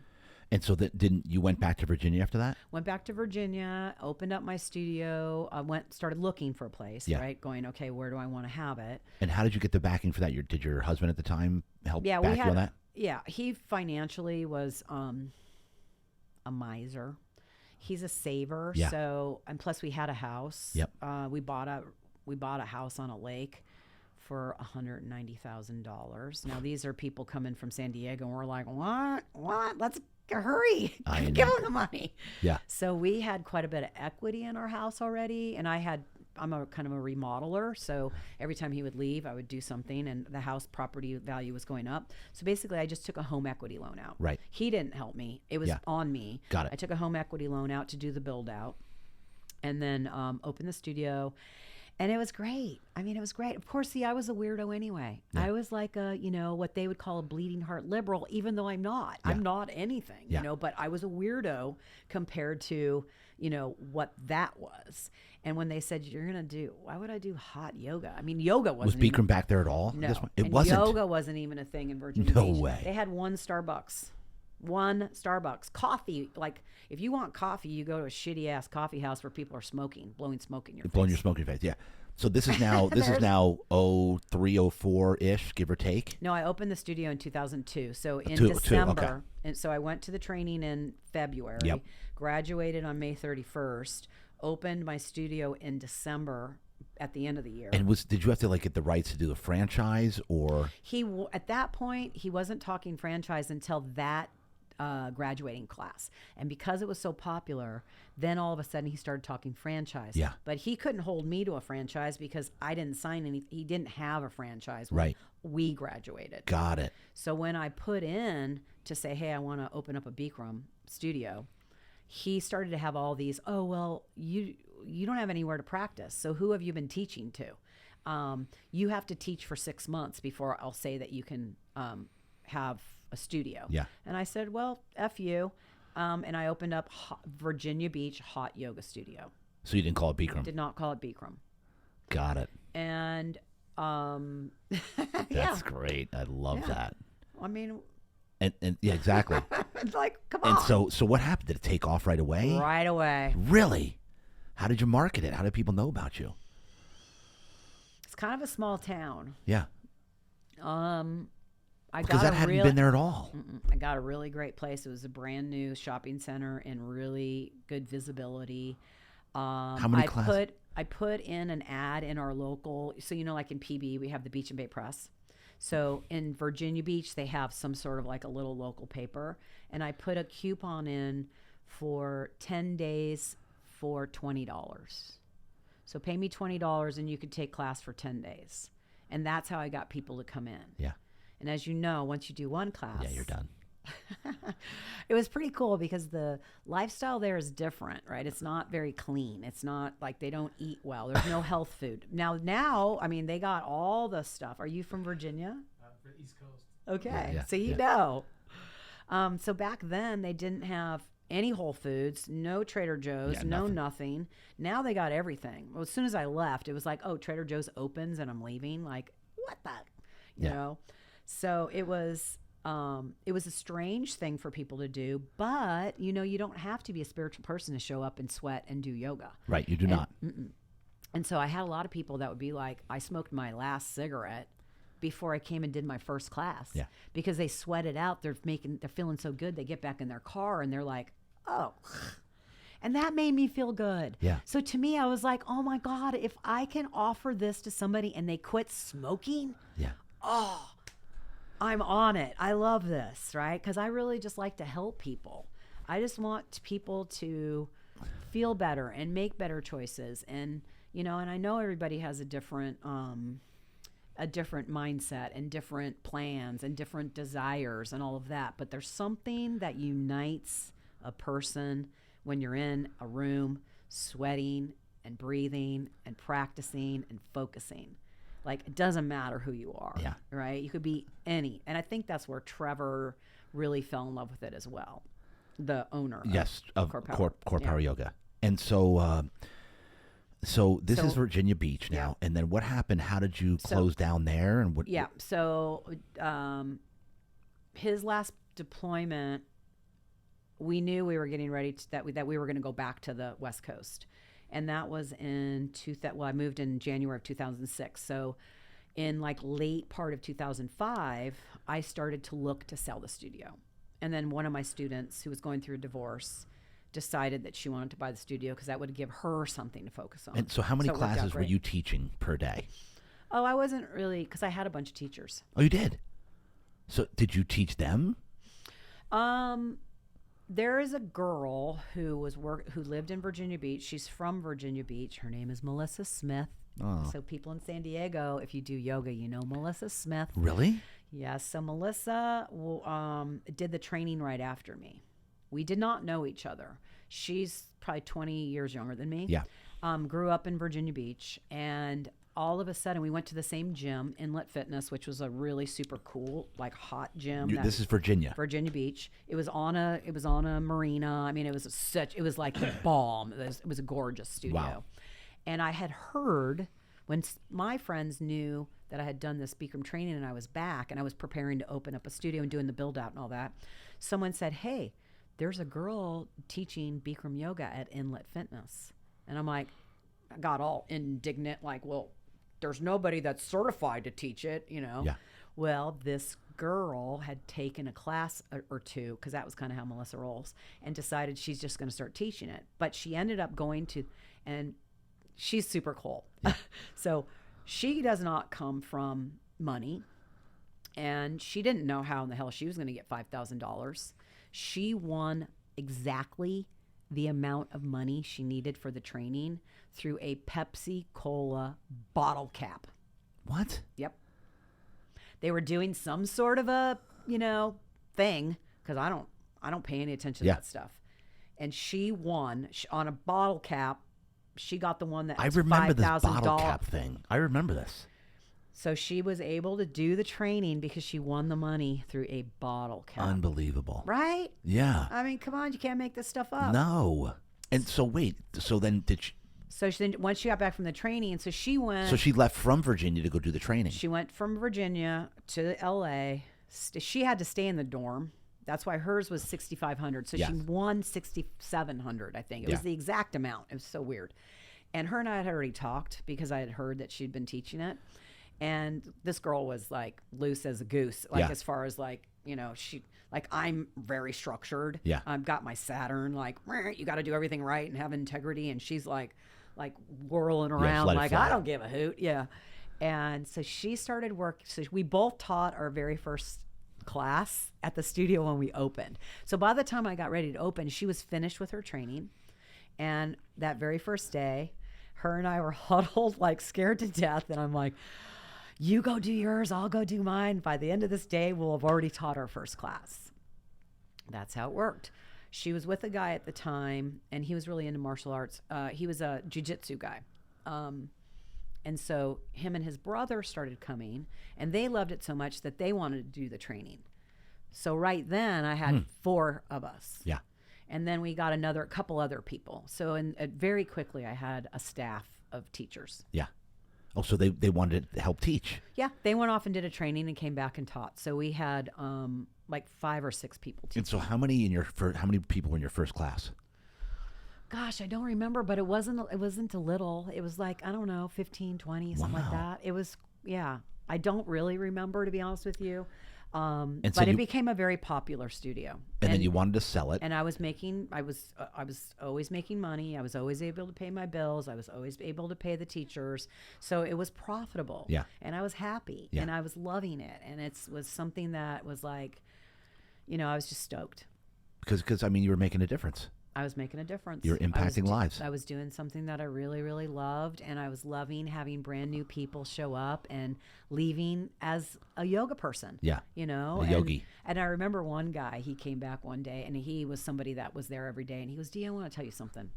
You know that you're a drug dealer, right? And I'm like, what? And he goes, it's like you're selling coke. Because you come in and you know the people are coming back.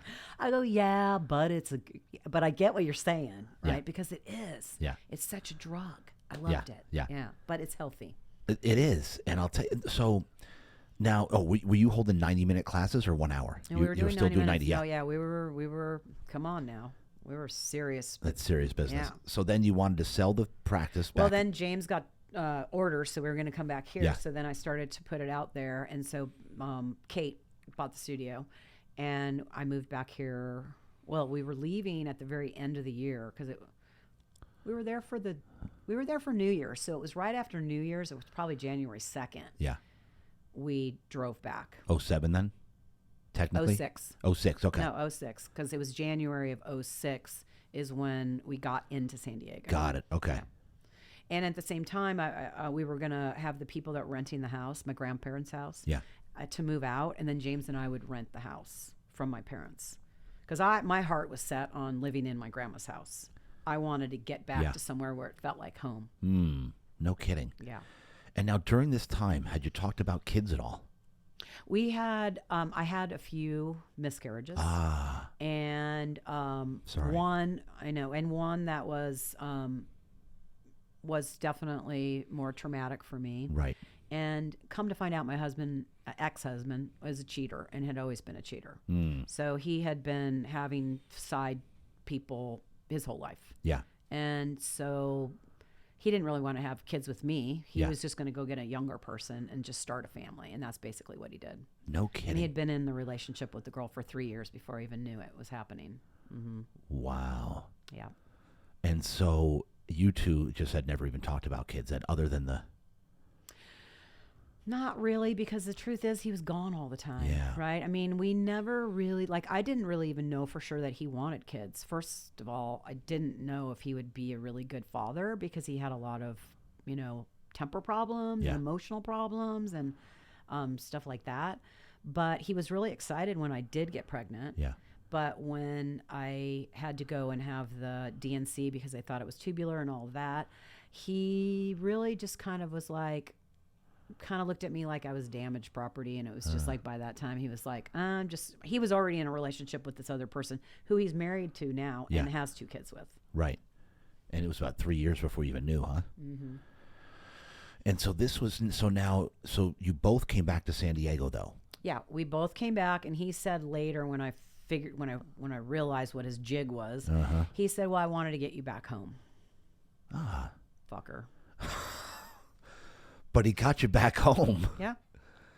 And let me point this out here. And I got to live in my grandma's house, which was my dream. Yeah, I'm not defending this guy, believe me. Oh, you don't have to defend him. No, what I'm saying is I'm not defending him, but I want to bring something up. He was the one who sparked you on the whole massage thing. Yep. Which led to yoga. Exactly. I think. Which for sure led to yoga. And I'll be honest with you, at that point when him which and is I interesting. met, I knew that I was going to have to be with somebody that had gone through a traumatic experience like I had been through, because I couldn't relate to people that didn't understand my trauma. Yeah. My loss, right? So if I met somebody and I dated somebody and they hadn't really dealt with a close person that had passed away that affected them, I knew that person wasn't my person, because I knew that they would never really understand where I was coming from. James's sister passed away when she was 14. He must have been 11. So she was very ill her whole life and had blood transfusions. And at some point, and when she was 14, she passed away. So that also was like, oh, see, I do believe that he's my person because of all of these alignments. And, you're right. And and my best friend is because I met him. Like, my best friend lives in Virginia Beach and she'll be my best friend forever. And we've said this from the beginning, that we were old friends from first sight. Which one is this? This Kate? No. Which one? No, Kate was the girl that bought my studio. Okay, got Her it. name is Tori. Tori, okay. So no, I am an optimist. It doesn't mean that, so I'm a truth teller.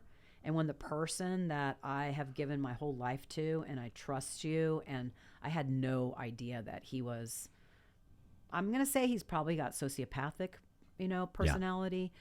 For sure. He's narcissistic, but I didn't see it. Yeah. And so it really shocked me. It shocked you. Even though for about a year he was being really mean to me and trying to get me to say I want a divorce, right? And he even admitted to that. Yeah. I honestly believe he was probably thinking about like putting the pillow over my head and just like, pretending you actually you feel that. And some things happened for me to find out that revealed it. That was really a protection for me, Wow. I know. And so now when you found this out finally, how did you find out? Through an email. Through an email. Yep. So so the internet wasn't that big of a deal then. Right. Right. So we're talking 2007. It was February 1st, 2007. And he had been acting really weird and had been spending a lot of time in his office. And in his office in the home? Yeah, because we had because it was 3 bedrooms. So one of the rooms we had set it up for an office. Yeah. And he was getting ready to go surfing with Ron, his friend. They were going to go to Costa Rica. It was the first time he'd ever been to Costa Rica. My parents were driving them to the LA airport. That was on the 1st. So my mom and dad, because we had Charger tickets. So I think there was a Charger game that weekend. And then that Monday or something, they were going to drive Ron and him, because they still lived in the Valley. Yeah. So James was in the office doing something, and he was acting very aggro. And I was like, all right, weirdo. I just wanted him to go. I just wanted him just get out of the house so I could just have some peace and quiet. And so when he left, he was kind of in a weird state. And he was like, okay, so I'll see you in a week, because he was going to just be gone for a week.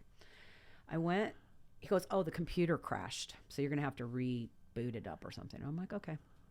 So when I rebooted it up, the message he was sending to his Colombian girlfriend, who does not speak English. Back then, the emojis were brand new, and he must have downloaded an emoji thing, and that's what took the computer down. But it was a blessing for me. Yeah. Because when I reloaded it, the message came up, and it was in Spanish, and it was kissy, blah, blah, blah. And I was like, who the fuck is that? Yeah. Completely blown away. He had his phone off, because back then we had flip phones. He was in the team, so he had a phone. I mean, he had to have a phone. So I couldn't get a hold of him. They dropped him off, and they flew off. And so I emailed him, and he basically responded to me maybe 3 days later. Well, I regret not communicating better with you. Like, it was like a different person. Yeah. And he did not come back for 3 weeks. He basically, when his trip was over, he flew to Miami to be with his girlfriend. And then eventually came back to face me. Were you trying to call him in between then, or you just dropped it for the time being? He made it pretty clear. Yeah. I mean, I'm not a groveler. Yeah. By the time he You don't got seem like back, a all his profit. shit was packed up and put in the garage. He never came back into the house. That was You, it. you packed up all the stuff. Packed up his shit. Yeah. And so talk to me about. Smashed the camera that he was using because back then he had gotten a Oh. camera from work and he was using it to video chat with his girlfriend. Oh. And so I smashed. And back then, you don't, and you were in the military. Mhm. Yeah. Everything that you take gets signed out to you, Yeah, of course. right? And I didn't effing care. You want to sit in my house, in my grandparents' bedroom that they slept in their whole Yeah. life, and video chat with your girlfriend? Fuck you, dude. Yeah. And I smashed it, and he went on and on. So as we went through the divorce, he goes, "I really can't believe that you would have." Broke that because you know that that's going to reflect badly on you. Yeah, I know. Yeah, that's the whole point. No shit, dude. God, are you really that stupid? And so, Dee, at this point, because here's a part of you that is that I haven't seen. I know. And how did you move on from this Well, what do you do? and became so namaste? I was already namaste. Right. Namaste, bitches. Yeah. I was definitely broken. And Brokenhearted. so He talk- ripped my soul out. It's still, I probably would say maybe 2 years ago, I finally was able to let it go. Really? So now I'm glad this came up, not because of what happened, but because of people that are watching and listening. Somebody else has gone through this. Sure. There's no question, Yeah, right? sure. Yoga was the only time that I didn't hurt. So I took time off. And that was 07. 07, and I was already working for Corepower. And you just said that you finally got over this roughly 2 years ago. Meaning that I was able to Heal from the trauma. the trauma of the betraying your trust. He basically never treated me like a person after that.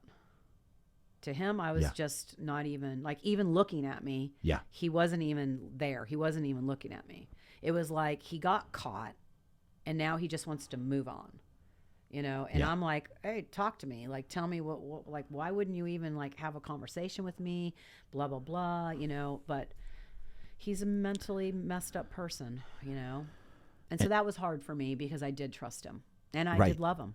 You did. Oh, sure. We talked about being, old people on the porch in our chairs plenty of times. Master manipulator. And so, and now that's 07, and you were already with Corepower Yoga at that point? Yeah, I had started working for Corepower in 2006. So when you came back, Yeah, so when I moved to you were going to look for a specifically- studio, right? To open a studio possibly. No, I didn't want to be an owner because it's a lot of responsibility. Yeah. And at this point, financially, we were doing pretty well. And I just honestly wanted to be able to have some freedom and maybe teach and figure out. And I still hadn't given up on possibly like having a baby Yeah. or adopting a baby Yeah. or something like that, Right. And he just strung me along. He never even like, but so there was a lot that, Yeah. had gone on. So when I moved back to San Diego and we got settled in, I got a little postcard from Corepower Yoga. I got a little postcard There you for Corepower Yoga for the 2 weeks for free. Yeah. And I went, what is this Corepower Yoga? And like I said, that's when the internet where you can Google things came Yes. up. So I Googled Corepower Yoga and I looked at their website. I go, oh my God, this is my jam. Yeah. These are my people. They're doing exactly what I was doing, except for the 90-minute yoga was straight up Bikram and then a 60-minute vinyasa class. Yep. Yeah. Drove over to Point Loma because that was the only studio that he had just opened, the Point Loma studio, I believe in 2005. Yeah. And came in, took my classes, talked to Alyssa, which was Trevor's girlfriend at the time, and another girl, Susie. They had come with him to open. Susie was from Minnesota. Super sweet, awesome human. And she ended up going back to Minnesota, opening a bunch of studios. Not Corepower, but her own. Yeah. And so by the time I was done with my 2 weeks, the girl that was teaching had been flown in from Boston, I think, Chicago. And I said, well, who's teaching the hot classes since Becky's not going to be here? And they're like, we don't know. And I go, oh, I'm a Bikram teacher. I had a studio. And Alyssa's like, can you meet Trevor tomorrow? And I'm like, sure. So Trevor met me in the morning. Yeah. He had a little chat with me, gave me the key, said, I'll pay you $40 class. Alyssa and I are going to Bali tomorrow. See you later. Bye. And he left. Are you serious? I'm not kidding. But do you see, I was the perfect person because I had owned a studio. Yes, I knew how to work. of course. We had the same software programs. I knew exactly what I was doing. I'm a grounded, older person. I'm not like some 20-year-old that he thinks is gonna, have a big old raging party while he's gone or something. And so that's how I started working at Corepower. No way. What a story. Yeah. And that was, you said 07, 08? No, in No, 06. Let's go back. Yeah. 06. I want to make sure. I'm going to say it was probably June of 06. Yeah. So I had been in San Diego for a few months before I started to go back to work. And when I came in was 08, because that's when PB opened. PB opened in 08, yeah. Because I had met him 08. It was right around there in my shop at our store at that time. Yeah. We furnished one of his first homes on the beach, I think it was. He did have a beach. Yeah, but that was later. I mean, I don't remember he the lived beach. he lived in Liberty Station originally. Then they moved to Little Italy, Okay. but he didn't own that. He was renting those. Okay. He did buy a house, which he died in in Point Loma. Point Loma. Yeah. And so now that he's come up, what happened? What happened, or what's the story here?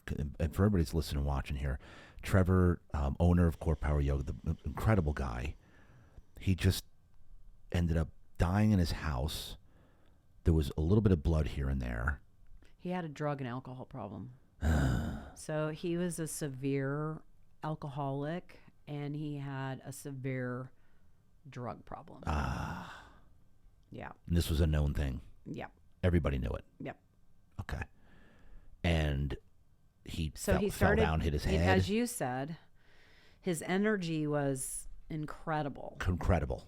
And so he'd always been like that. Yeah. And he's a very ambitious person. Yes. So super ambitious, comes from a pretty well-off family, grew up in Telluride, was really just a kid that always had a lot of ambition and would just when jet skis became popular or whatever, he would buy a group of them and then rent them out. He just knew how to hustle, right? Yeah. And he just had an unending energy. So apparently, way back from when he was young, he drank a lot. Yeah. Because from what I knew of him, he was a blackout drunk. And a lot of times he would start talking in tongues because of the meds. Wow. So he must, and I don't know what his medication thing was, but he was definitely on meds. I know that he liked my least favorite thing. Yes. Yeah. And so he had went into sober living for not sober living, in and out of Rehab. And really wanted to. But by that time, his liver and everything was not well. And if you know anybody who's a really severe alcoholic and they've been on a handle of booze and that's their normal, right, then when you take them off of it, it's very detrimental and very hard. And he never could quite stay sober. And that Friday night, Saturn was conjunct the sun, which is a very detrimental thing.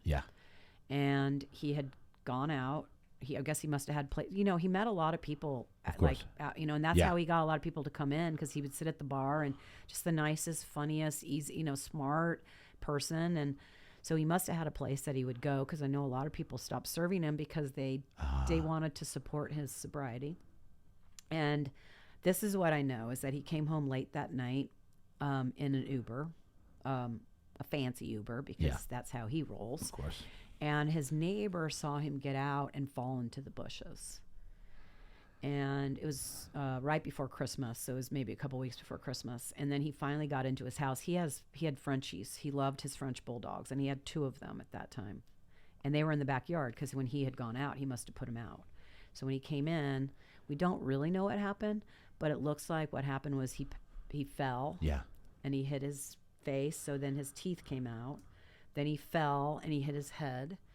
He tried to stop the bleeding. So he had kind of gone, this was a brand new house that he Yeah. just finished. I know. I remember. So he went kind of through all the different rooms trying to figure out, like, how am I going to, stop this? And they found him on the floor. He had bled out. Ugh. I know, it breaks my heart. I remember hearing about that. I was so bummed.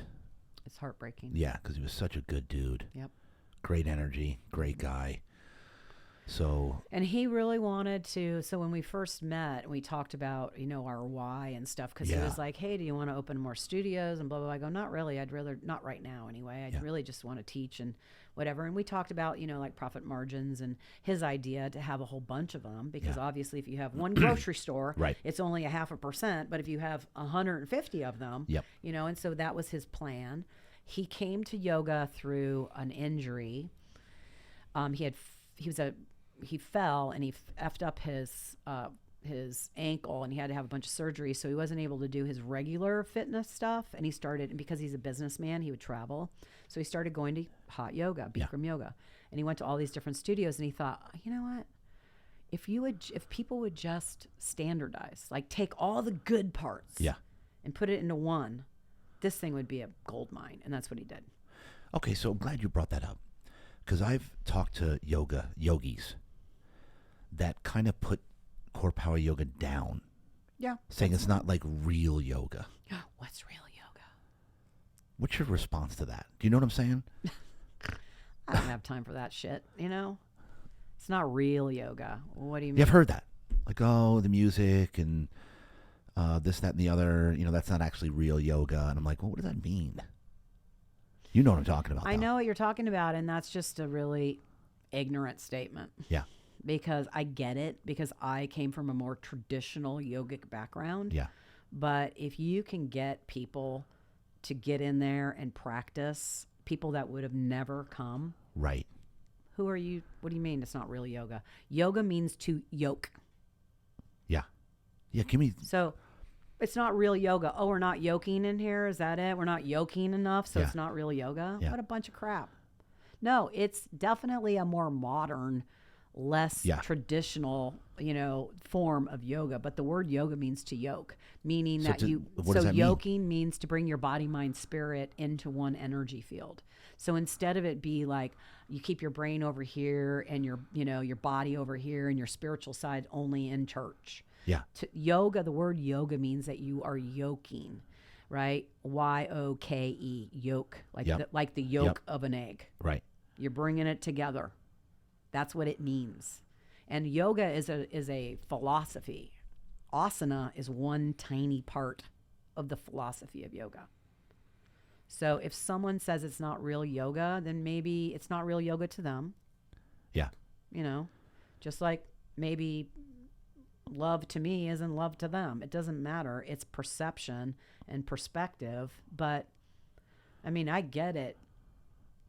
That at some point it was definitely, try to get people in there, sign up for teacher training, get their money, get them through teacher training, and then push them back out because there's really not a space for you to teach yoga here. So I get it that people could have a stick up their butt about it. Yeah, because, been rubbed the wrong way. Yeah, but I mean, as far as it's not being real yoga, I don't even know what that means to me personally. I'm just that's why I said it's a ridiculous statement. Yeah, to me it's like because the word yoga means to yoke. Yoga is a philosophy. It has all these different limbs and all these. So asana is what we do in the room. Yeah. A posture. Yes. That's asana, right? So if someone says that, they might just, who knows? I don't know. And so speak to something real quick, because when I told some of my new Christian friends that I'm going to yoga, they were like, oh, well, that group meditation thing, you got to be careful. Have you heard this before? Sure.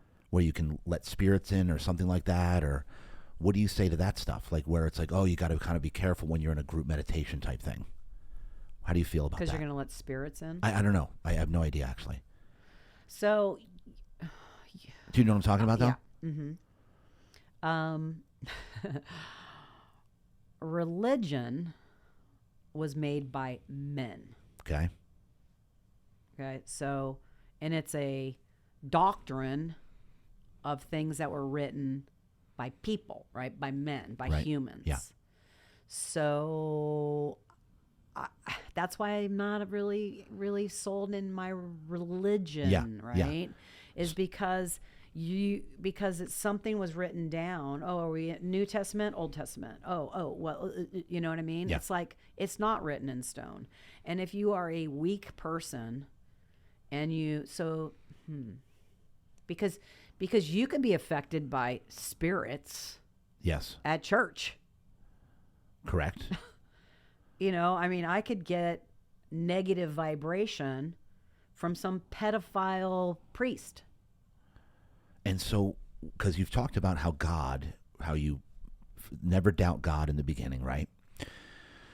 And this is just me genuinely asking these questions Yeah. because I'm new to Christianity, my journey right now, my faith journey, and I know that for sure God's a thing for me now. Like I'm like you said, a vessel. Very early God's on. always been a thing for you. It's just now you're just a little bit Yes. more open to the Yes. actual relationship. 100%. God's never left you. He just 100%. yeah. And just like your angels have never left you, they weren't not there. You just didn't want to be part of that energy. And Yeah. they respect that. They're like, when you're ready. Yeah. Hence the reason why that other gal was talking about when she would have like really low moments is when she would reach out. That's usually that's when we have our spiritual awakening. I mean, some people don't have to, go face down into the concrete before they're going to say, God, please help me. But a lot of people's stories is that they hit rock bottom Yes. before they were able to let God in and, use that vibration that has always been there, that has always protected you, that has always guided you, whether you were aware of it or not. Whether you're aware of it or not, but what about those that don't believe in that? It's still there? They don't. The angels don't care that you believe in them or not. Yeah. They're there for you no matter what. If you don't believe in them, they don't love you less. This is even the atheists that just think it's ridiculous. Yeah, that's okay. That's okay. You have a right to your own belief system. Right. Doesn't mean that there aren't other realms that are there to help support you and protect you. And so wrap this up. Now give me yoga here because I want to stamp this in because I love yoga, especially hot yoga. Like you said, it's a drug. And I can tell you right now, and I sit literally every time I come out of there, and I'll talk. I usually, because I call my mom on the way to work, on the way home, my wife, we talk. I've told them both, it's the hardest thing that I have ever done in my entire life is that hot yoga. It's brutal. Like I'm fight or flight 15, 20 minutes in. Seriously. I know. I want to run out of the room. Yeah. And say, this is absolutely ridiculous, and shove my head in the ice cold water. Seriously. I know. It's brutal. It's the hardest. You're preaching to the choir. Yeah, deadlifts, squats, competing, football, baseball, wrestling, boxing, go down the list. Hot yoga is the most difficult, challenging thing I've ever done. Yeah. But Because it's just you and you. There's no distraction. It's and like you said, in that room when you're in freaking hot yoga, you can't even think of anything else.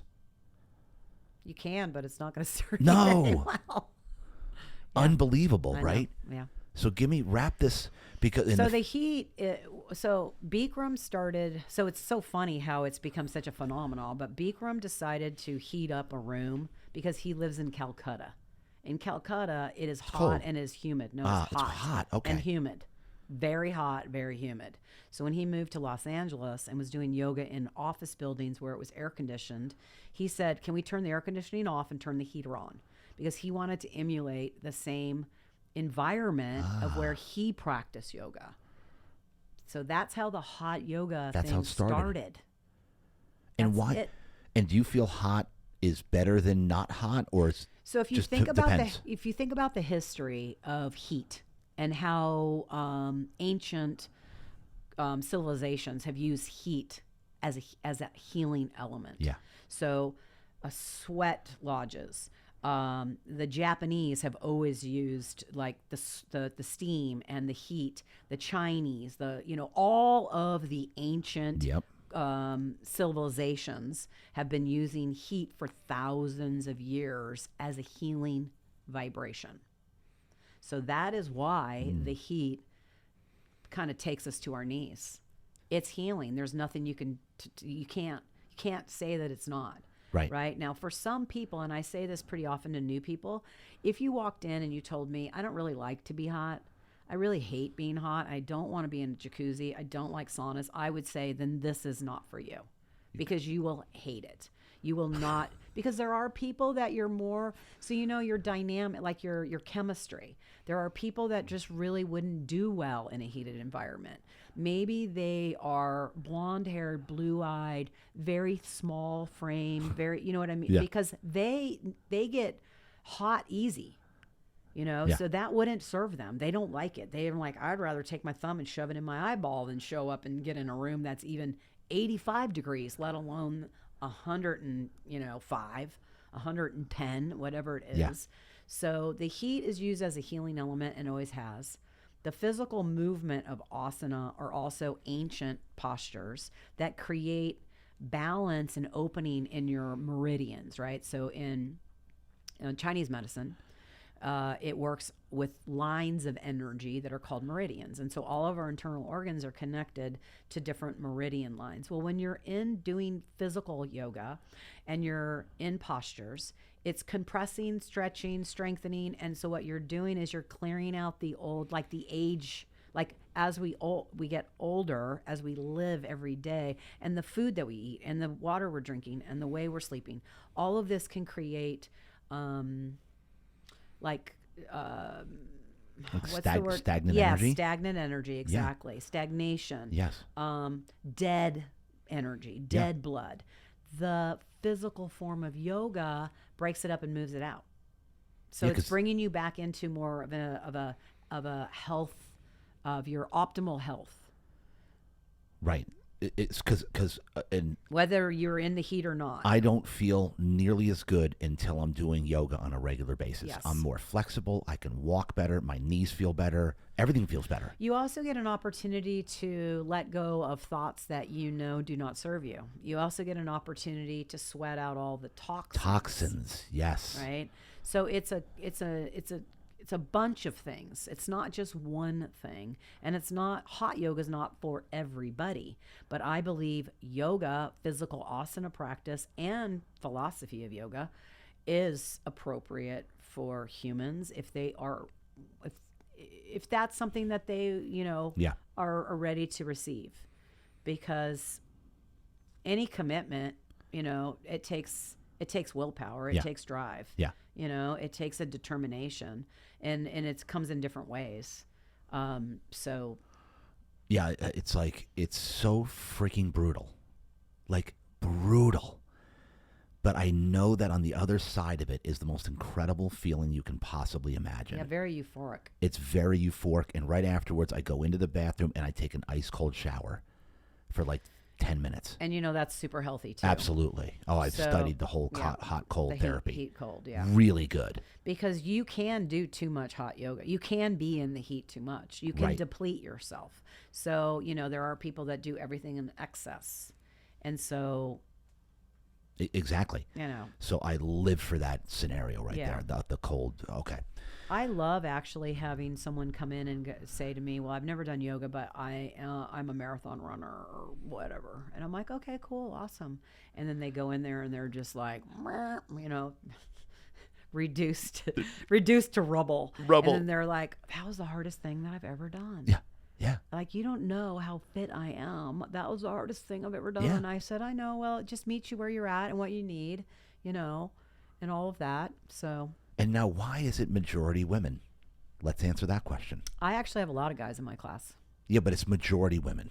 Minimum 70%. Now it's getting to be much more balancing. You do have a lot of guys. When I got into your class, that whatever it was, I noticed there was more men than I had normally seen. But in other classes, normally it's 70 to 80% women. I think it depends on what time you come and what teacher it is. And is this an ego thing?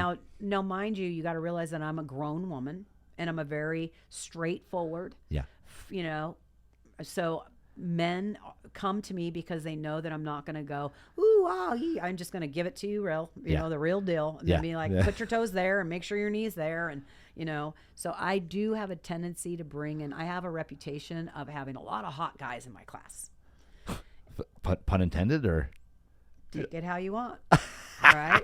And it's the truth. People, Yeah. which I don't even, not even aware of it. Yeah. And people were really like, oh yeah, all the girls were like, you got to go to Dee's class. That's where all the hot guys Oh are. my gosh. And I'm like, really? Well, I guess okay. Yeah, I guess so. I get that. And back when I lived in Virginia, I would have platoons come Yeah. and take. And brand new, never been taking yoga. And it would be funny to watch these people that are highly trained stand on one foot. And they were all over the place. Right. And I would relate it to what they can relate to. And I go, hey, take a moment. You're at the shooting range. You're ready to shoot at your target. That's where you need to be. And it would be like, and everyone would be like, whew. Yeah. I'm like, oh my God. Yeah. That was cool. You just have to bring it to where they can understand That's what great. level, right? Because someone will like, I'm not flexible. You don't need to be flexible. I have a hurt knee. Well, we can work around it, you know? So I think that there's a lot more men that come than what used to come. And I can tell you this, I'm shocked at what I can do. Like when I'm balancing in these freaking poses with my leg up behind my head. What's that one called? The leg behind the head thing? You're talking about standing bow. Standing bow pose. bowling. Oh, God. And it's the first few back. It's like a nightmare for me. But then when I get it in, it comes right above the head. I'm looking at myself going, I can't believe I'm doing this It's right a now. standing, balancing, backward bending pose. It's where you grab your foot behind you and it comes up in the mirror above your head. And I get to that point. I don't know if you've seen me. Oh, yes, I have. Are you pretty amazed that a meathead this big can do that stuff? No, because I understand the body, and I know that even though you're very muscular, you still have a lot of flexibility in your joints. You're less meatheady than you were before. I think am? Yeah, because back when you first started to come, you were definitely more of a you were bigger. You think so? Don't you think? I don't think so. No, Are you sure? I think so. I think I was fatter. Okay, well, you said it. That's what it was. You were being I so said nice. bigger. She was being more meatheady. She was being nice, but she was actually meant I was fatter. I love that. That's great because I was fatter. There's no question. Now I'm definitely leaner than I was then. You're leaner, and that's what I said to you when I saw you. You look like you've leaned up a lot, Yeah. and you said I have. As long as you didn't say I was skinny. No, you're not skinny. Okay, so we're going to land the plane now. Okay. So your story's incredible. You've gone through some incredibly unbelievable things. And your divorce and that whole situation was rough. What has carried you through in your life? I like to finish my podcast by talking about the why. What has been your why? And along the way, did it change? Has your why always been the same since early on, around the Saturn thing, which is around 28 to 30, right?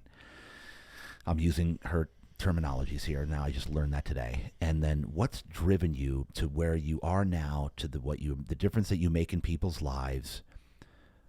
Give me your why, and has it changed along the way? It has changed along the way, and I'm going to say in probably 2012. So I've been connected to this angelic realm and spirituality and, all these kind of weird things. And I keep it private and don't really talk about it. Yeah. Until today. And well, no, because I started to talk about it when I started teaching class because a mentor of mine said, you don't bring your whole self. Like when I talk to you having coffee or having dinner, you always talk about the most incredibly state of the art, energies that are happening or whatever. You always have these really interesting ideas and conversations, but you don't bring that in when you teach. So I started meaning I'm really good at breaking down the asana, the posture, and really sticking with helping people get to a good place for them, but not gonna blow, the angelic thing in your face. And I was having my angels. It could have been Barb, but I don't know what it was. They were saying, hey, we really want you to do kind of an intro into the guardian angel idea today. Now, this is when I'm getting ready to teach my class in Point Loma. And it's a full class. It's my Friday 12:30 that I used to teach. And I silently say, no, I'm not going to. Like, I just want to teach and go home. It's been a long week. And they're like, no, Dee, we need you to talk about it. And I go about my way. And they're still like basically saying, just keep it simple, whatever. And so I go, all right, fine. Fuck. And I'm like, I want to talk briefly about guardian angels and the idea that everybody has a guardian angel and that your guardian angel, you might have more, but they won't intervene unless you ask them. And I had a brand new lady in class. You said that in the beginning. No, it was while I was teaching. So it was maybe like, I don't know, maybe halfway through because the angels had been tormenting me. Yes. And I was like, okay, fine. And I had a new person. and I don't remember her name. I'm going to say her name was Anne. And she was an older lady, older than me. And she was new to yoga. And so I'm talking about all this. And I have a regular person, Jennifer, a person who comes to my class all the time. And I'm talking about the angels and however we all have them and blah, blah, blah. And it could even be a relative that had passed away is connected to you and will help you and will be there. And I go, great job, Anne. And I keep going. At the end of class, Jennifer comes up to me in tears. She said, Dee, you don't know this, but my mom passed away when I was 4 years old. And her name is Anne. Oh, my gosh. And I was like, why I oughta. And they were like, see, you're so obstinate because I want to be like, just leave me alone. I just want to be in my private world. And they're like, no, you need to share. You need to open up. You need to help these people. You need to help these people. And so that was a breakthrough for me. You have a prophetic gift. Yeah, I do. And that's how you ended up on this podcast face to face with me, because you said something that I had said the day prior on my podcast that I haven't heard anybody say. And you literally said the same thing. And I was like, what the heck? What I said was, when we are born, every single human being knows at some point that we are going to die. You are not a human being on this planet in this life, not with the awareness that there is an expiration date. So why don't you pretend and act, right, as if maybe tomorrow won't be another day? That's it. Ladies and gentlemen, did you hear what she just said? Act as if there's no tomorrow.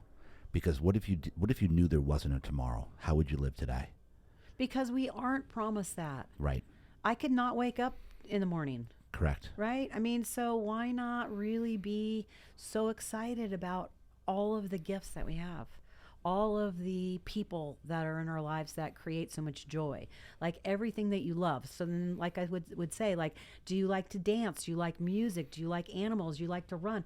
Well, go do it. I mean, we just spent like a year and a half sitting on our asses, like, why are you like, like, oh, until then I can do that. Right. No, go live like there is no tomorrow. That's it. The number one thing everybody says. And well, don't do coke. Okay. There it is. The final message. Well, that was my message in the class. Don't do coke.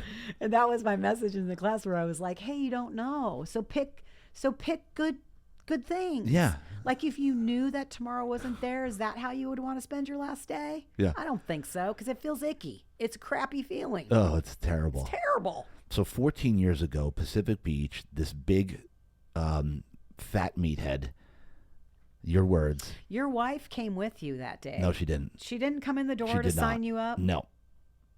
I went solo. It was a solo mission. Okay. 14 years ago to the day. I know that she came. She did. She's the one who we met Trevor, and then she referred me, or we referred each other. Oh, that's right, because you guys came in and you told me, and she even told me that Trevor had come in. That's right. Mm-hmm. Yeah. So 14 years ago, first class ever, D. I was in Corepower 1 at that time.